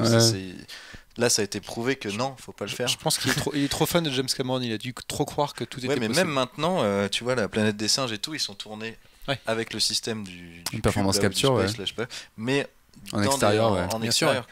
Là maintenant quand même, a priori ce qui marche le mieux, c'est que quand même quand t'as de l'extérieur mélangé avec de l'intérieur. C'est aussi ce qu'ils avaient fait sur Pirates des Caraïbes 2 pour David Jones, où c'était des acteurs, c'était des prémices de la performance capture, mais c'était des mecs en costume en pyjama sur le plateau puis qui devenaient des monstres tentaculaires. Même les séries où t'as des fonds verts mais dans les rues ou dans des champs, enfin tu vois quand tu vois Game of Thrones, un minimum de réel. C'est ce qui marche le mieux. Je trouve, sur l'intégration, là il y a quand même des trucs, tu fais c'est super. Il faudra voir plus d'images et il faudra surtout voir le film en salle pour voir si c'est. Bref, on se donne rendez-vous après, c'est sûr, il a tourné tout en studio. On connaît des gens qui ont bossé sur le film et tout. C'est que le. Il y a des décors en Qui dur au aussi, français. hein, mais après, il y a quand même énormément de fond vert. Mais les décors en dur, ils se font un peu carte en pâte, quoi. Oui. Bon, du coup, Reparlons-en. Revenons à la BD. Je n'ai absolument aucune transition pour vous parler de Last Je Man. ferai plus jamais de film avec. si, Enfin, bande j'en ferai dessinée. jamais par Ah, Besson, non, Last produit Man, par Besson. Ceci, il a produit des films plutôt sympathiques. I Love You, ça m'a fait beaucoup Mais il marrer. a produit plein de films qui auraient été improduisibles. Et Le bruit des glaçons, ça a été produit par Ouais. lui. C'est lui qui Ah oui. produisait tous les billets parce que personne Billets, voulait. tout ça, oui, oui. Lui, il a produit Mais, les films de Tommy Ah non, Lee Jones aussi. Ouais. Il a produit des films que personne voulait produire. Donc, Le producteur Luc Luc, Besson si tu est- m'entends, je veux bien travailler avec toi. Il n'y a pas de souci, Valérian. Attends, chacun. Mais on voit que t'as hâte. On voit que t'as hâte. Il y a des choses à faire. Bref, Last Man. Bah si, Une BD. nouvelle fois, je n'ai absolument Bah si, bande dessinée, on reste toujours sur la BD. On reste dans la BD. Alors, on reste dans la Luc BD. Besson adore cette bande dessinée, Last Man. Peut-être qu'il Wow. l'adaptera un jour. Non, bon, bref. Ouais, Last Man. En fait, je veux parler de Last Man parce que la série d'animation démarre le 22 novembre sur France 4. C'est de l'animation pour adultes et que c'est pas souvent qu'on a de l'animation pour adultes en France, je voire l'ignorais. c'est même jamais. C'est même une première. Donc, mais Last Man à la base, c'est une BD. Une BD créée par Bastien Vives, Yves Ballac et Michael Salanville en 2013. Et depuis 2013, donc en 3 ans, les mecs ont sorti 9 tomes, ce qui est pas Ah oui. dégueu, tu vois. Quand C'est un peu un Seul, fonctionnement à ils la font un japonaise. tome quoi, par an. c'est- Seuls, ils font un tome par an bien. C'est en pas beaucoup galérant, un tome tout ça. par an quand même. Non, c'est pas beaucoup un tome par an. Là, ils font 9 tomes en 3 ans, c'est pas mal tendu. Ouais, ils ont un fonctionnement à la japonaise où ils ont en fait. Ils se sont partagés les rôles sans que nous on sache trop qui fait quoi.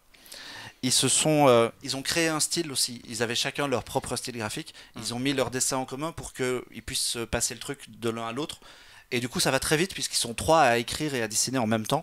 Et du coup, ça va très vite. D'accord, ça explique aussi Ils le sont rendement. trois à dessiner. Ouais, on sait pas trop, c'est pas très clair. Ils ont jamais vraiment dit qui faisait quoi. Mais Ils savent ont tous les jamais 3 jamais dessiner. C'est comme Arturo dessiner Brachetti. leur secret. C'est ça. Apparemment, il serait Ils seraient trois. plusieurs. Ils Ouais. ils se tiennent la main dans le studio et ils écrivent ensemble, d'accord. Voilà.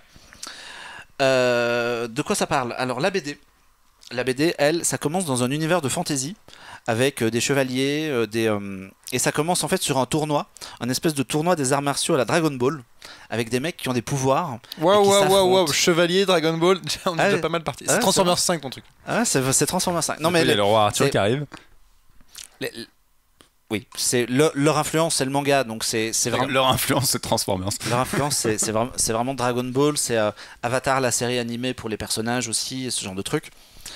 Et en fait, des élèves et des adultes s'affrontent dans un tournoi avec des pouvoirs psychiques. Ils invoquent le vent, ils invoquent la foudre, ils invoquent machin. Ah oui, donc c'est vraiment Avatar pour le coup. Tu vois, c'est vraiment Avatar. Ils se fight et il y a un mec qui déboule dans l'histoire, Richard, qui sort de nulle part, qui veut se joindre au combat parce qu'il veut absolument récupérer la coupe qui est offerte à la fin. Et là où c'est chelou, c'est qu'à la fin du premier tome, on découvre dans cet univers donc de la fantasy avec des mecs avec des épées, pas de technologie, très médiévale. Richard, il fume des clopes et dans son garage, il a une moto qui est planquée. Et là, on se demande, mais what? Et en fait, on découvre que Last Man, c'est tout un univers, que le noyau de fantasy dans lequel l'histoire commence, c'est un royaume parallèle au nôtre, qui a un portail qui permet de passer de l'un à l'autre. Et il y a 9 tomes. J'ai perdu le fil de mes notes, moi, du coup. Parce que Il y a un dernier homme à un moment. Il y a 2 cycles, en fait. Il y a 2 cycles. Il y a un cycle de 5 tomes et puis 4. Et où il y a un laps de temps écoulé entre les 2 cycles. Donc on commence sur une vraie histoire qui passe de Warcraft à un petit peu de post-apo à la Mad Max pour finir dans des trucs avec des robots qui se fight. Je ne comprends absolument plus rien. Mais c'est pas grave. Ça a l'air d'être Je un sais pas si bordel c'est Parce que je suis ton truc. bourré ou parce que je comprends. Non, c'est vraiment un gros mélange. C'était la bière de trop, là. C'est vraiment un gros La mélange. bière de des Noël genres. est assez sympa. Ouais. C'est vraiment un gros mélange des genres, mais c'est mortel. Les personnages sont cool. Mais ça donne envie. Bah, Les tu sais, personnages il sont y a cool. des gros Ils robots, sont donc Marc, il aime hyper bien. forts sur le découpage, ils sont hyper forts sur l'action. Est-ce que ils c'est sont- comme Cowboy et Envahisseur. Le Ouais, film mais en version. En version la bien. BD. Est-ce que tu C'est as la pu BD. voir des images du coup de la série animée Alors qui justement, en fait, moi j'ai vu la série animée. Donc ils avaient des soucis avec la production. Il y a un financier qui les a lâchés en cours de route. Donc ils avaient fait un Kickstarter. Donc ils ont fait un débarque Parce qu'ils ont Kickstarter. fait pas mal de buzz sur. Ouais. Ils cherchaient environ 350 000, je crois, euros pour finir les épisodes. Ils ont obtenu 188 000. Donc ils ont fait ce qu'ils ont pu. Et moi, comme j'ai filé un petit peu de blé, j'ai vu les deux C'est pour ça que premiers. t'en parles. Ouais, c'est un investissement J'ai en fait fait. 30 balles, ça va. Ça va me tuer, tu vois.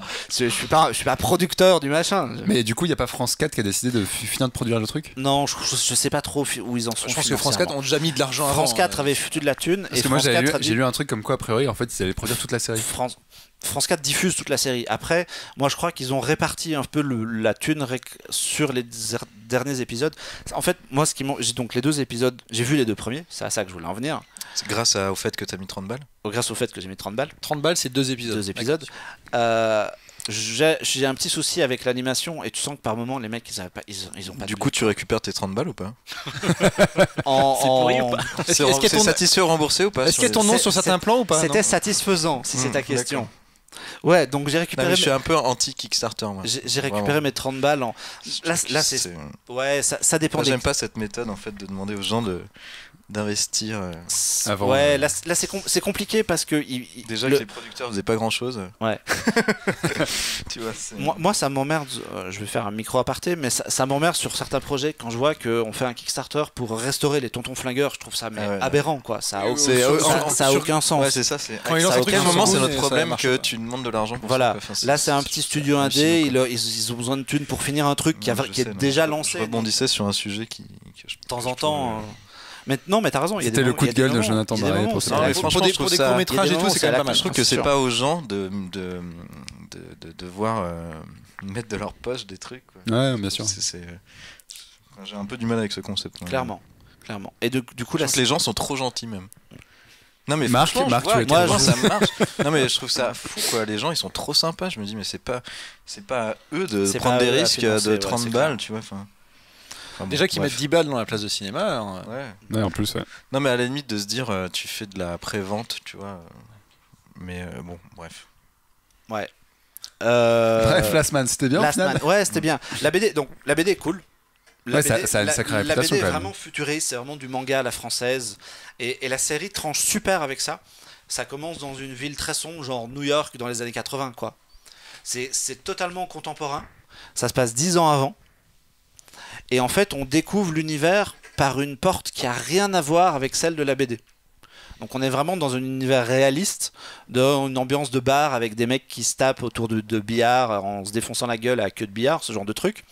Et apparaissent des gens qui ont des pouvoirs un peu chelous et une histoire qui va se construire avec des personnages qui sont liés à la BD. Mais c'est un gros préquel. C'est un gros préquel qui reprend l'univers un peu totalement différent. Moi, j'ai vraiment bien aimé l'idée que tu puisses du coup entrer dans l'univers de Last Man, soit par la BD, par le dessin animé, et ensuite découvrir la BD, ou l'inverse. C'est vraiment deux choses hyper différentes. Tu sais, moi, je lisais Assassination Classroom. Ouais. Et en fait, ou même Silver Spoon, où en fait la série d'animation c'est genre exactement pareil. Donc quand t'as tout lu, c'est un peu relou de tout. Enfin, c'est comme si à un moment donné, soit tu décides, soit tu regardes la série animée, soit tu le lis. Mais faire les deux, ça a aucun intérêt. C'est le concept de l'adaptation. C'est est-ce que tu reproduis exactement ce que le matériel précédent, est-ce que tu apportes quelque chose. Enfin, si t'as quelque chose en plus de ce que tu lis, c'est vraiment l'épisode 1 du truc sur un support différent en fait. Ça t'intéresserait de reprendre un matériel déjà existant et d'essayer de te le réapproprier Ouais, bah c'est clairement ce que avant d'écrire le synopsis que je faisais, j'essayais plus de rechercher dans quelque chose à adapter en fait. Parce que comme je me sens pas auteur, je voulais partir d'un truc assez solide à la base. Et voilà, je suis ouvert à toute proposition, d'ailleurs, toute idée.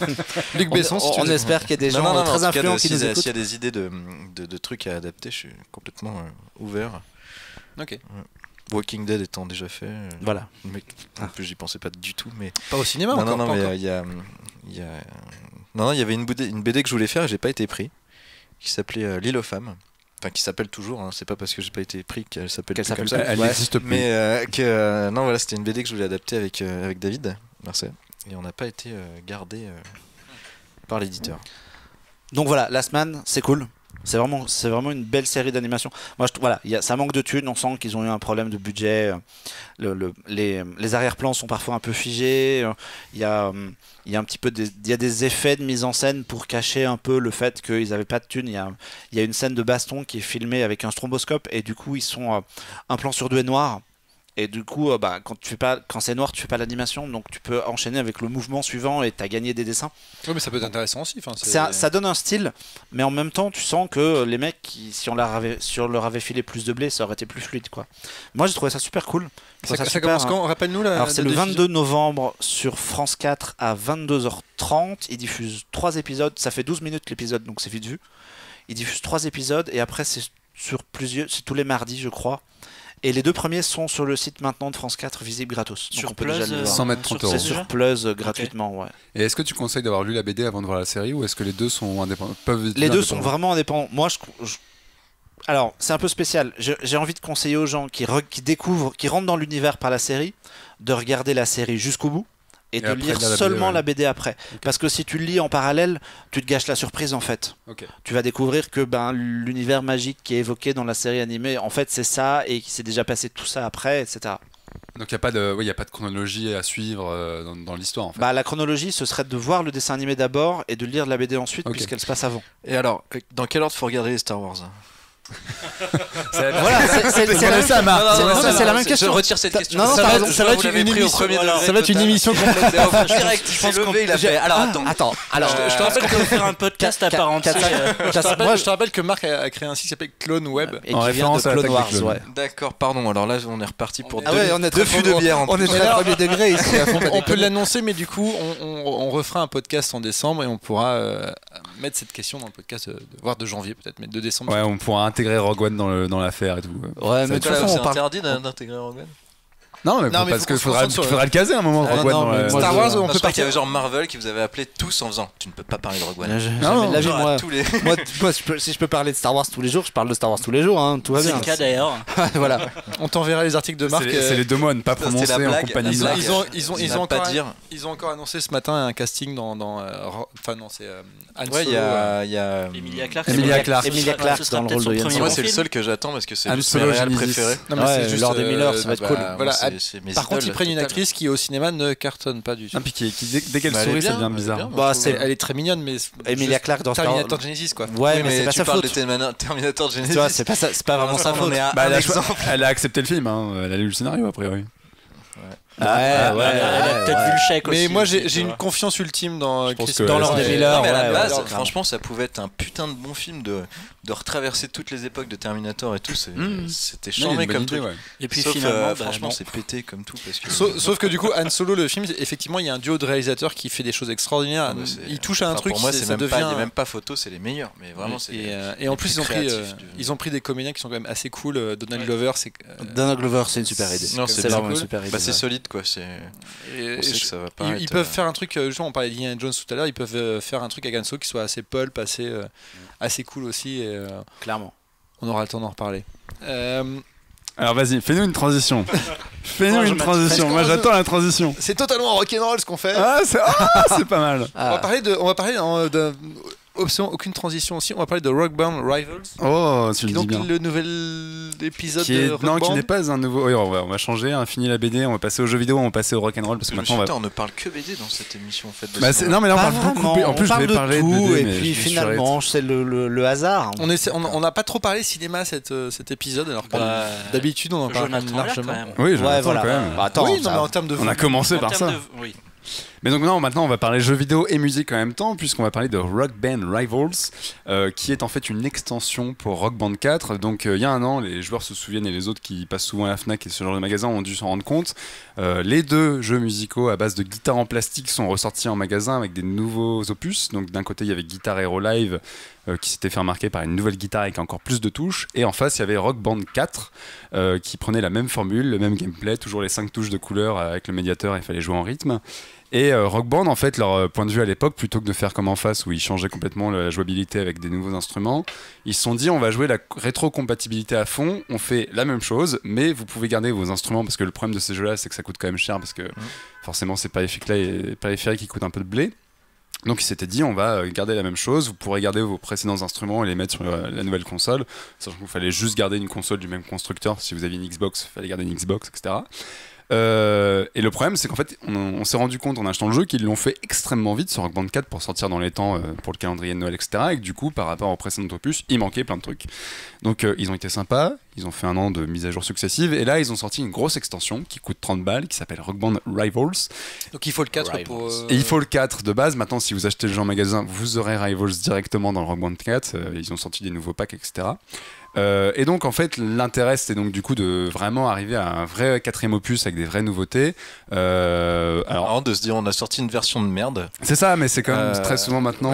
On en a conscience. Dans le jeu vidéo c'est de plus en plus fréquent malheureusement. Rappelez-vous Ubisoft. Ah bah c'est pas les pires tu sais. Bref et donc du coup Rock Band Rivals est enfin arrivé avec assez peu de nouveautés au final. La première c'est un mode qui s'appelle le Rokudrama où en fait c'est un mode carrière où il y a en fait vous êtes dans un faux documentaire avec plein d'acteurs filmés pour de vrai et en gros vous êtes face à un faux documentaire où par rapport aux performances que vous faites durant certains concerts vous avez les conséquences après avec un acteur filmé qui dit à ce jour-là ils ont vraiment marqué l'histoire de la musique, ce riff était incroyable, etc. C'est très rigolo, c'est très con hein. En plus tu sens que c'est toujours les mêmes réactions mais c'est quand même assez fandard. Et surtout la vraie nouveauté c'est un mode multijoueur en ligne.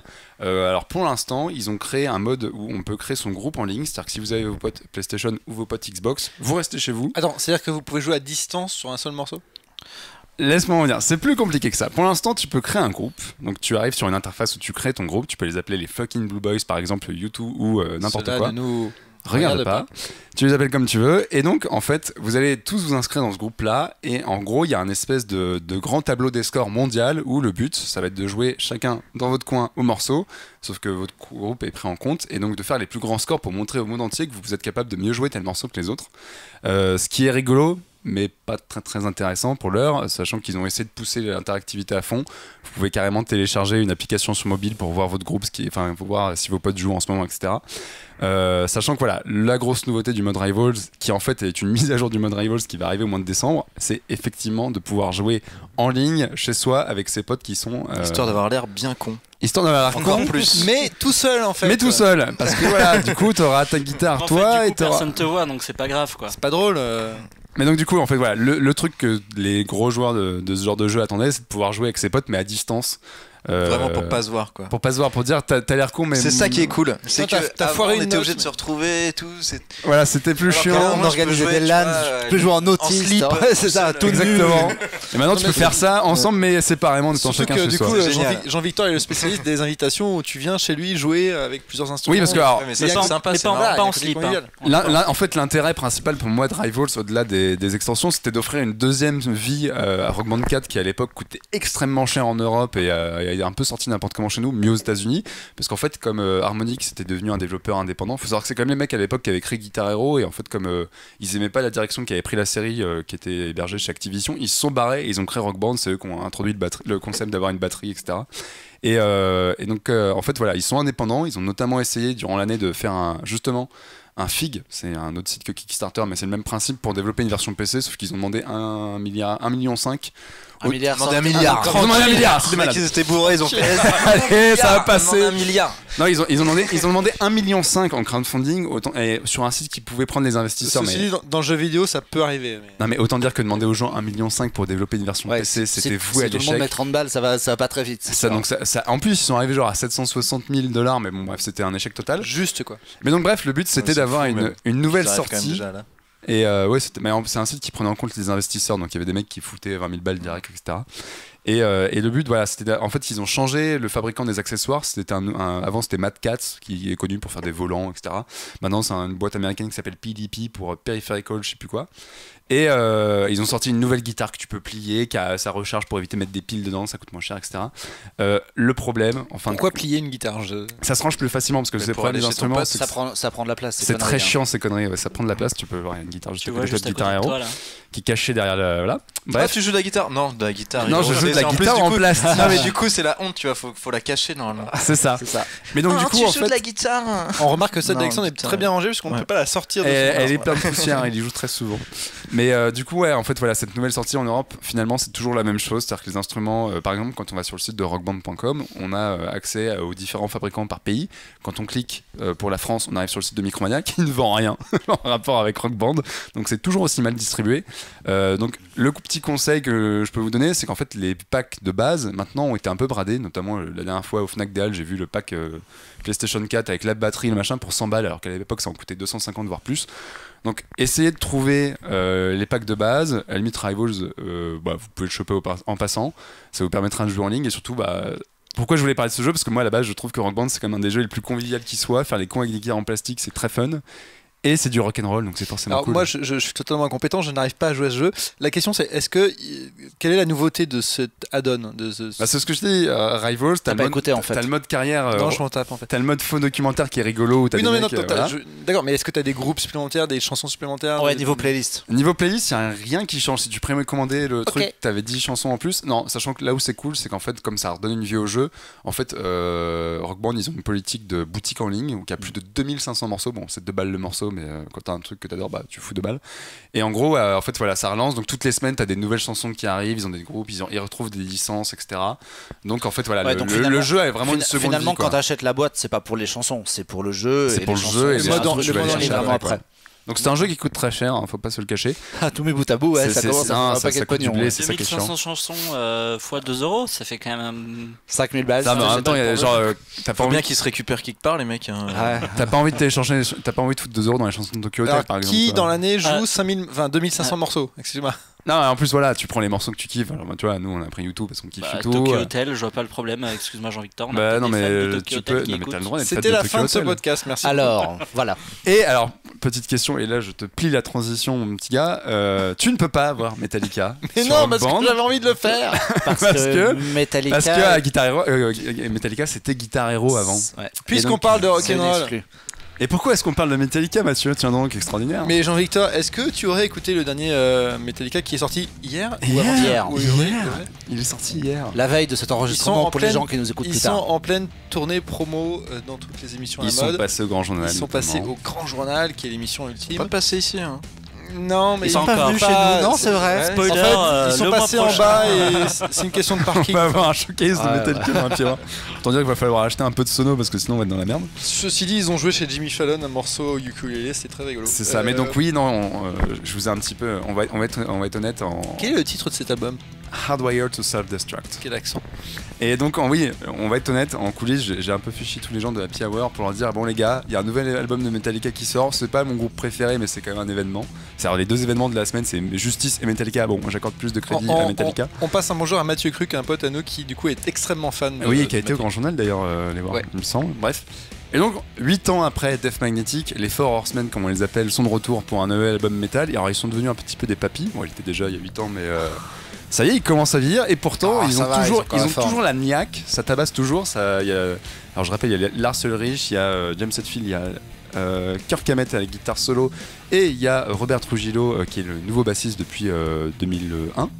Et donc, deuxième album depuis la nouvelle formation, parce qu'à l'époque September avait déjà été enregistré quand le nouveau bassiste était arrivé. Et qu'est-ce que vous en avez pensé, vous, de Hardwired to Self-Destruct, qui est le 10e album du groupe, soit dit en passant? Moi j'avoue qu'en fait je l'ai écouté, je suis pas du tout un connaisseur de Metallica.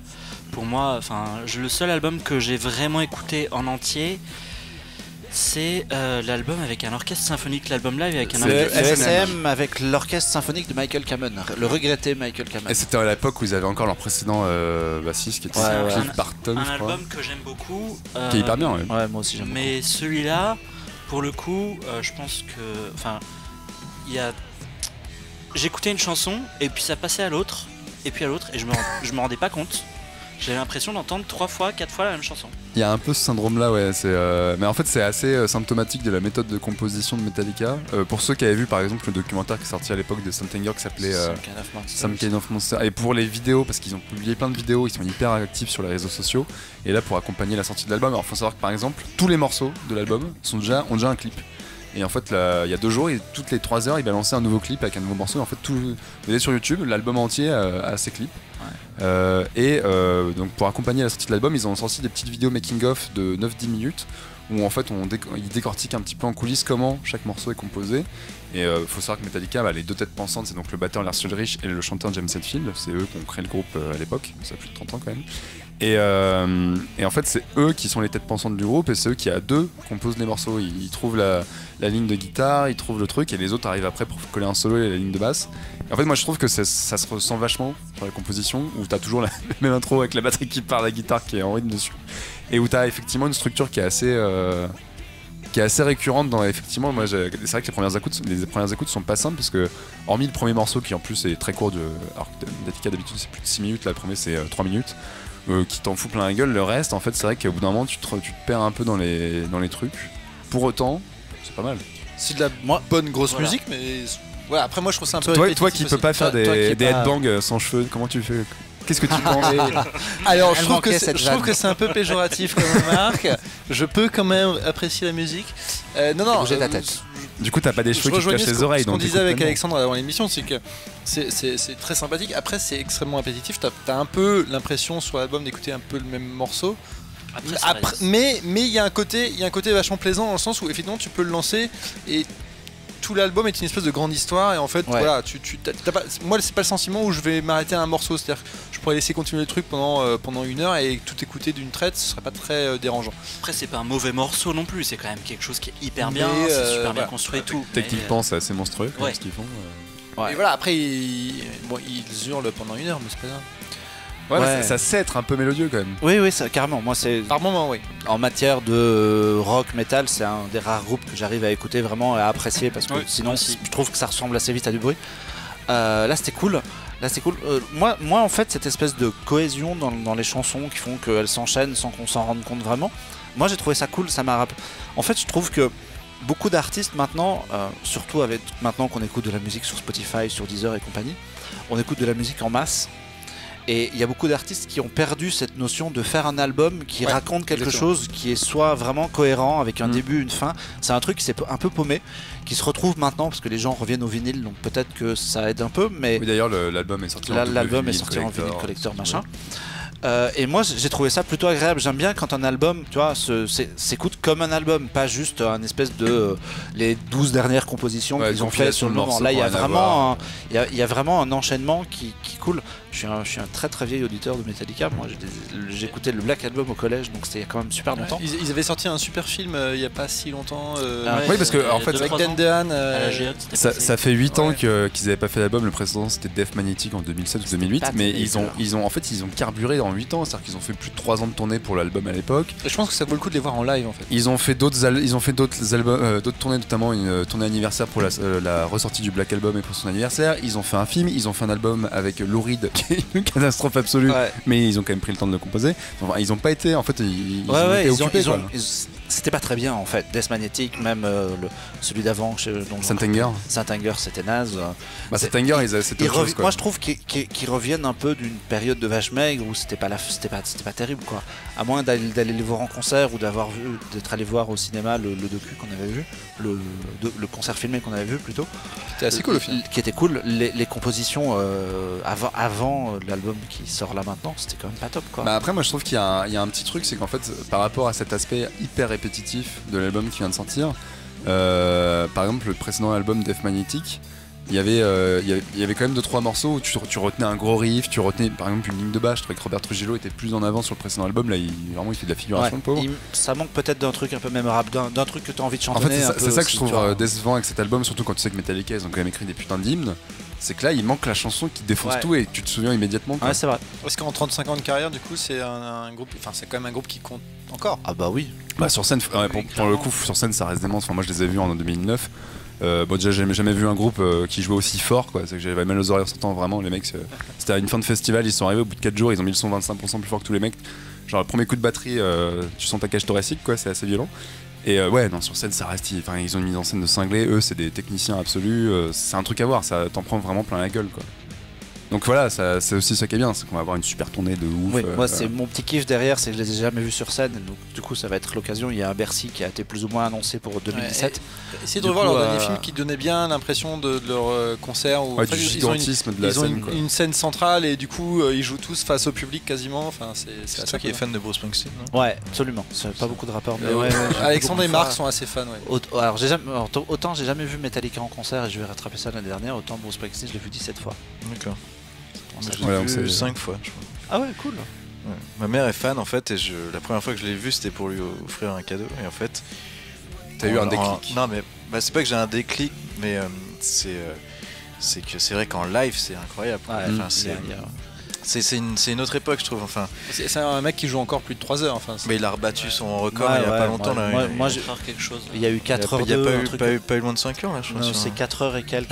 Moi j'ai vu un des concerts qui a été record pendant un petit moment où à Madrid il a joué 3h40. Où à la fin, nous on est sortis en disant mais mec arrête, on est fatigué. Il fait sa propre première partie avec une guitare sèche quand j'avais vu au Stade de France. Il venait tout seul sur la scène. Tout seul à 3 heures avant le concert. Il était un robot ce mec. Non mais c'est une autre génération. Enfin tu vois, moi je suis fan de Prince. C'est pareil, et Paul McCartney que j'avais vu là, tu te dis on l'a vu aussi c'est-à-dire que c'est une autre génération où c'est bon, on te prend tout le monde. Genre là vos 45 minutes de live, là au moins tous les groupes Springsteen maintenant c'est devenu 100, mais là 120, l'autre fois 100, moi carrément j'ai pas offert un rien parce que je trouvais que ça avait battu. Là le dernier à Bercy il était super cher, c'était vraiment trop cher, 190 balles un truc comme ça. C'était vraiment trop cher, mais bon il a joué 3h45 tu vois. Mais après il gagne plus d'argent sur les albums, donc faut bien que il se rattrape avec ça. Metallica aussi. Metallica, c'est combien un concert? Metallica, je crois que c'est un bon 2 heures, voire 2h30, sachant que c'est. Après, c'est aussi la sensation que quand tu fais un album comme ça. Je sais pas vous, mais moi j'aime bien l'album, hein, mais t'es épuisé à la fin. T'as quand même pris du riff de guitare de bâtard dans ta gueule avec la batterie qui matraque derrière pendant 1 heure. Tu ressens, donc autant dire que sur scène. Après c'est une question de placement dans le truc et de puissance justement de la musique. Comme non, mais c'est une musique qui est très énergique, et c'est quand même là où c'est chapeau, c'est que les mecs commencent un peu à vieillir et tu te dis ils ont quand même la patate quoi. Enfin, le premier morceau c'est. Aerosmith, je trouve ils arrivent à continuer. Enfin, quand tu disais ça manque un peu du tube ou du. Moi j'avais vu Aerosmith, je trouve ils arrivent toujours à te faire. Là ils ressortent un album où ils arrivent à. Bah si, ils ont ressorti il y a pas longtemps, je crois. C'était pas le truc avec Johnny Depp qui avait joué la guitare dessus? Non, là il y a eu un album genre cette année, je crois. Ok. Et il y a un single qui est sorti, c'est vrai que tu le retiens quoi. Ouais. Non là c'est ça, hormis le premier single, donc un Wire qui est vraiment t'as l'impression d'avoir un marteau piqueur sur la tête. Et éventuellement moi je trouve que l'un des meilleurs morceaux c'est le dernier qui s'appelle Spit Out the Bone, qui est un vrai truc punk super vénère qui rappelle un peu leurs premiers albums avec Hit the Lights. Mais c'est vrai que voilà, t'as un peu l'impression d'entendre tout le temps le même morceau. Après bon, c'est Metallica. C'est un bon morceau. C'est pas mal. Ouais, c'est cool. Quoi le bilan? C'est que du coup ça reste cool. Ça reste c'est un bon album. C'est pas extraordinaire, mais c'est cool. Ça ils ont maintenant. Le groupe a 35 ans, donc c'est plus de 60 balais. On peut chercher. Moi j'en parle pas tout à l'heure parce que j'ai pas trop d'avis, à part que j'avais un meilleur pote qui jouait du Metallica au collège quoi. Qui faisait de la guitare. On a tous une période Metallica au collège. J'ai l'impression que c'est juste. Donc ma dernière référence, j'avais 12 ans. À quel âge ils ont maintenant les Four Horsemen? Moi je dirais entre 50 et 60. C'est comme les Guns. Enfin je sais pas. Moi j'écoutais surtout les Guns en fait quand j'avais. Il y avait un. Ah oui, ils ont 50 balais. Ouais, 50 balais. Donc ça va. Donc en fait, j'aurais presque dit plus moi. Metallica. Mais ils ont commencé hyper jeunes en fait. Bah 35, ouais. Mais je trouve que musicalement parlant, c'est quand même plus intéressant que certains petits jeunes qui commencent maintenant en matière de métal. En tout cas, ça, mais je pense que il y a même pas à convaincre là-dessus. Je pense c'est c'est ce que je voulais dire un peu sur le côté concert et tout, c'est que maintenant les groupes qui sortent, t'as envie de faire. Bah ouais, c'est un peu les vieux de la vieille, mais c'est pas pour rien que si on les appelle des dinosaures, les mecs. Donc, vraiment, ils sont. Même Elton John qui ressort un album et tout, franchement, t'écoutes des trucs, tu fais ça tient la route à mort. Enfin, même t'aimes ou t'aimes pas, mais enfin, en tout cas, ça tient la route plus que des fois des trucs qui sortent maintenant que tu vas écouter 2 jours. Et encore une fois, c'est peut-être aussi parce que eux, ces mecs-là, ont toujours la culture de l'album, comme disait Marc, où maintenant on est plus dans le côté, il faut sortir le single qui va être en tête de iTunes et de Spotify. Oui, en fait, vraiment, ils conçoivent ça comme un album à part entière, une histoire à part entière. Parce que, moi, quand j'étais au collège, j'avais un Discman. Donc t'avais un seul CD, mais il fallait que le disque il soit bien quoi. Parce que tu pouvais pas changer 50 000 fois non plus. C'est ça, exactement. Les jeunes qui nous écoutent, voilà. Non mais maintenant je trouve ça, enfin tu sais il y en a, en fait il y a tellement de trucs que tu peux écouter que justement t'écoutes une chanson comme ça. Ouais, c'est un peu du fast food et on a perdu cette culture. Là j'aime bien, moi franchement j'aime bien Justice, mais je me rends Qui sort un compte nouvel album voilà, parce que dans j'ai quelques pas jours, écouté le Metallica, mais j'ai écouté Justice. Woman. Où justement, tu sens qu'ils essayent de faire un album qui se tient, en tout cas en tant qu'album. Moi, Gonzalez, c'est mon pote et je suis fan de lui. C'est devenu. T'as réalisé des clips pour lui. Ouais. Mais à la base, je suis fan de lui. Enfin, je l'ai connu parce que j'étais fan de lui. Et voilà, je trouve que c'est des albums, quoi. C'est des mecs qui font des albums où t'écoutes tout l'album. Ouais, c'est que le disque est une œuvre à part Ouais, entière. voilà. Et c'est pas genre une chanson comme ça qui sort et puis la semaine d'après, tu l'as même oublié. Bah, écoutez des albums, Écoutez du rock, et notez Justice, écoutez aussi Metallica. Hardwired to Self-Destruct et notez surtout la date, enfin regardez un petit peu le calendrier des concerts et notez parce que c'est vrai que sur scène c'est un truc assez monstrueux et même si on n'est pas fan de métal c'est un truc à voir quoi. Un peu comme Johnny quoi. Un peu comme Johnny. Bah, figure-toi que rigole. Parce que tu sais, c'est les phrases que à chaque fois t'entends. Johnny, il faut le voir, il faut Il y a le nombre de fois où on m'a fait. Non mais t'aimes ou t'aimes pas Johnny, tu vois Johnny en concert. Après, je pense que d'un point de vue technique, il y a un peu plus de matos et de Moi, j'ai talent l'impression chez que même Metallica. en concert, j'aimerais pas forcément. Il y a un nombre de gens qui m'a dit un concert c'est quand même bien, mais j'ai quand même du mal à. Non, mais je te dis ça dans le sens, c'est une machine de guerre. C'est impressionnant quoi. Après, effectivement, tu peux ne pas du tout être sensible. On est vachement premier degré ici. Mais c'est vrai que tu peux ne pas du tout être sensible. Il y a à eu la au musique, moins hein. 3 ou 4 blagues que j'ai dit au second degré qui étaient au premier degré. Excusez-moi, mais voilà, il faut aller Mais voir. en plus, t'avais tout à fait raison. Tous les gens te disent Johnny, il faut le voir au moins une fois sur scène. Et J'ai essayé de rebondir du coup en parlant au premier degré dessus, mais à la base. il faut surtout voir des fois de la musique en live et c'est bien d'aller voir des concerts. C'est assez cool. J'ai cru que t'allais enchaîner sur un film qu'il fallait voir. Ah bah si, on peut Et conclure là-dessus. j'aimerais conclure cette émission puisque nous allons devoir terminer. Merci Jean-Victor. Allez voir. Allez lire Spirou seul en bande dessinée. Les nouveaux tomes sont sortis ou sont en train de sortir. Sont sortis. Et allez voir Max et Léon au cinéma. Ouais. Ah non, arrête, ça, je Et m'attendais allez pas voir. à ça. Il rougit. Non, sinon allez voir Fantastic Beast. Non, pardon. Non. Allez voir vraiment le La film folle de histoire de Palma Max et Show et Léon. de Jonathan Barré. C'est très rigolo. Une des meilleures comédies de l'année. Et Juste pour rester sur l'actu, parce que je vois, vous êtes que sur des trucs qui sont sortis ces jours-ci. Exactement. J'ai reçu ce matin Pokémon Soleil. La chance. Qui est sorti hier. spoiler. Alors, il y a deux personnes, leurs j'y ai yeux joué se toute sont la- J'y ai joué toute la matinée avant de venir. D'ailleurs, ils voulaient plus venir parce qu'ils jouaient à Pokémon. Ils disaient, ouais, ils me font chier. Moi, j'ai Il envie est de jouer à franchement Pokémon. très sympathique, très sympa. Ok. Très sympa. Eh ben, Non, mais notons-le vraiment, aussi. c'est une vraie nouvelle version de Peut-être- Pokémon parce que. On avait parlé de Pokémon Go cet été, mais Ouais. Peut-être qu'on Non, calera mais ça ça dans n'a le rien à voir. numéro de Franchement, non, mais peut-être, ouais. franchement, écoute, Pokémon Jonathan, Go, on serait faut- ravi que tu reviennes le mois prochain pour nous parler de ça. On fera une émission spéciale Noël. Et c'est Tant pas- qu'il y a de la c'est pas- bière gratuite, moi, tu sais, je C'est réponds absolument souvent présent. c'est Ça prévu, peut ça. s'arranger. On négociera ça. Non, non, mais Et, c'était très Et on sympa. fera un grand débat Pokémon Toujours- Sun et Moon, c'est ça et toujours avec Non, il y a modération, pas que non ce plus soit. de débat à faire, mais je Non, veux mais- dire qu'il est sympa, c'est déjà. Et que c'est une vraie évolution du jeu. Est-ce que ça te fait marcher dans la rue pendant des heures? Ça te fait marre, mais ça a changé de Pas du vue, tout. ça a changé de personne, enfin ça a changé de graphisme et tout. Ouais, ouais, c'est je bien. pense que C'est je vais Pokémon mettre- je The vais Next mettre la main Generation. dessus. Non, On- mais c'est bien, on ça pourra- change au moins. On pourra en parler. Merci beaucoup, Jonathan, de Merci, nous avoir Jonathan. accompagnés. Merci à vous, merci Merci. pour la bière. Je suis complètement bourré alors que j'ai un dîner là. Bah écoute, c'est une bonne façon d'arriver. Bourré. C'est pas très grave. Tu pourras dire que c'est notre Merci faute. pour cette bière de merci, Noël. merci à ceux qui nous écoutent. N'hésitez pas à nous suivre sur les réseaux sociaux de Clone Web ou d'Après la Science. Et puis on vous C'est dit, de très bons blogs, c'est pour ça que j'ai accepté. eh ben, C'est on très t'en gentil. remercie et on vous dit au mois prochain où Pour ce une sera donc émission un peu particulière. exceptionnelle sur voilà les cadeaux. Vous verrez le mois prochain. Ciao. Merci à tous. Ciao. Salut.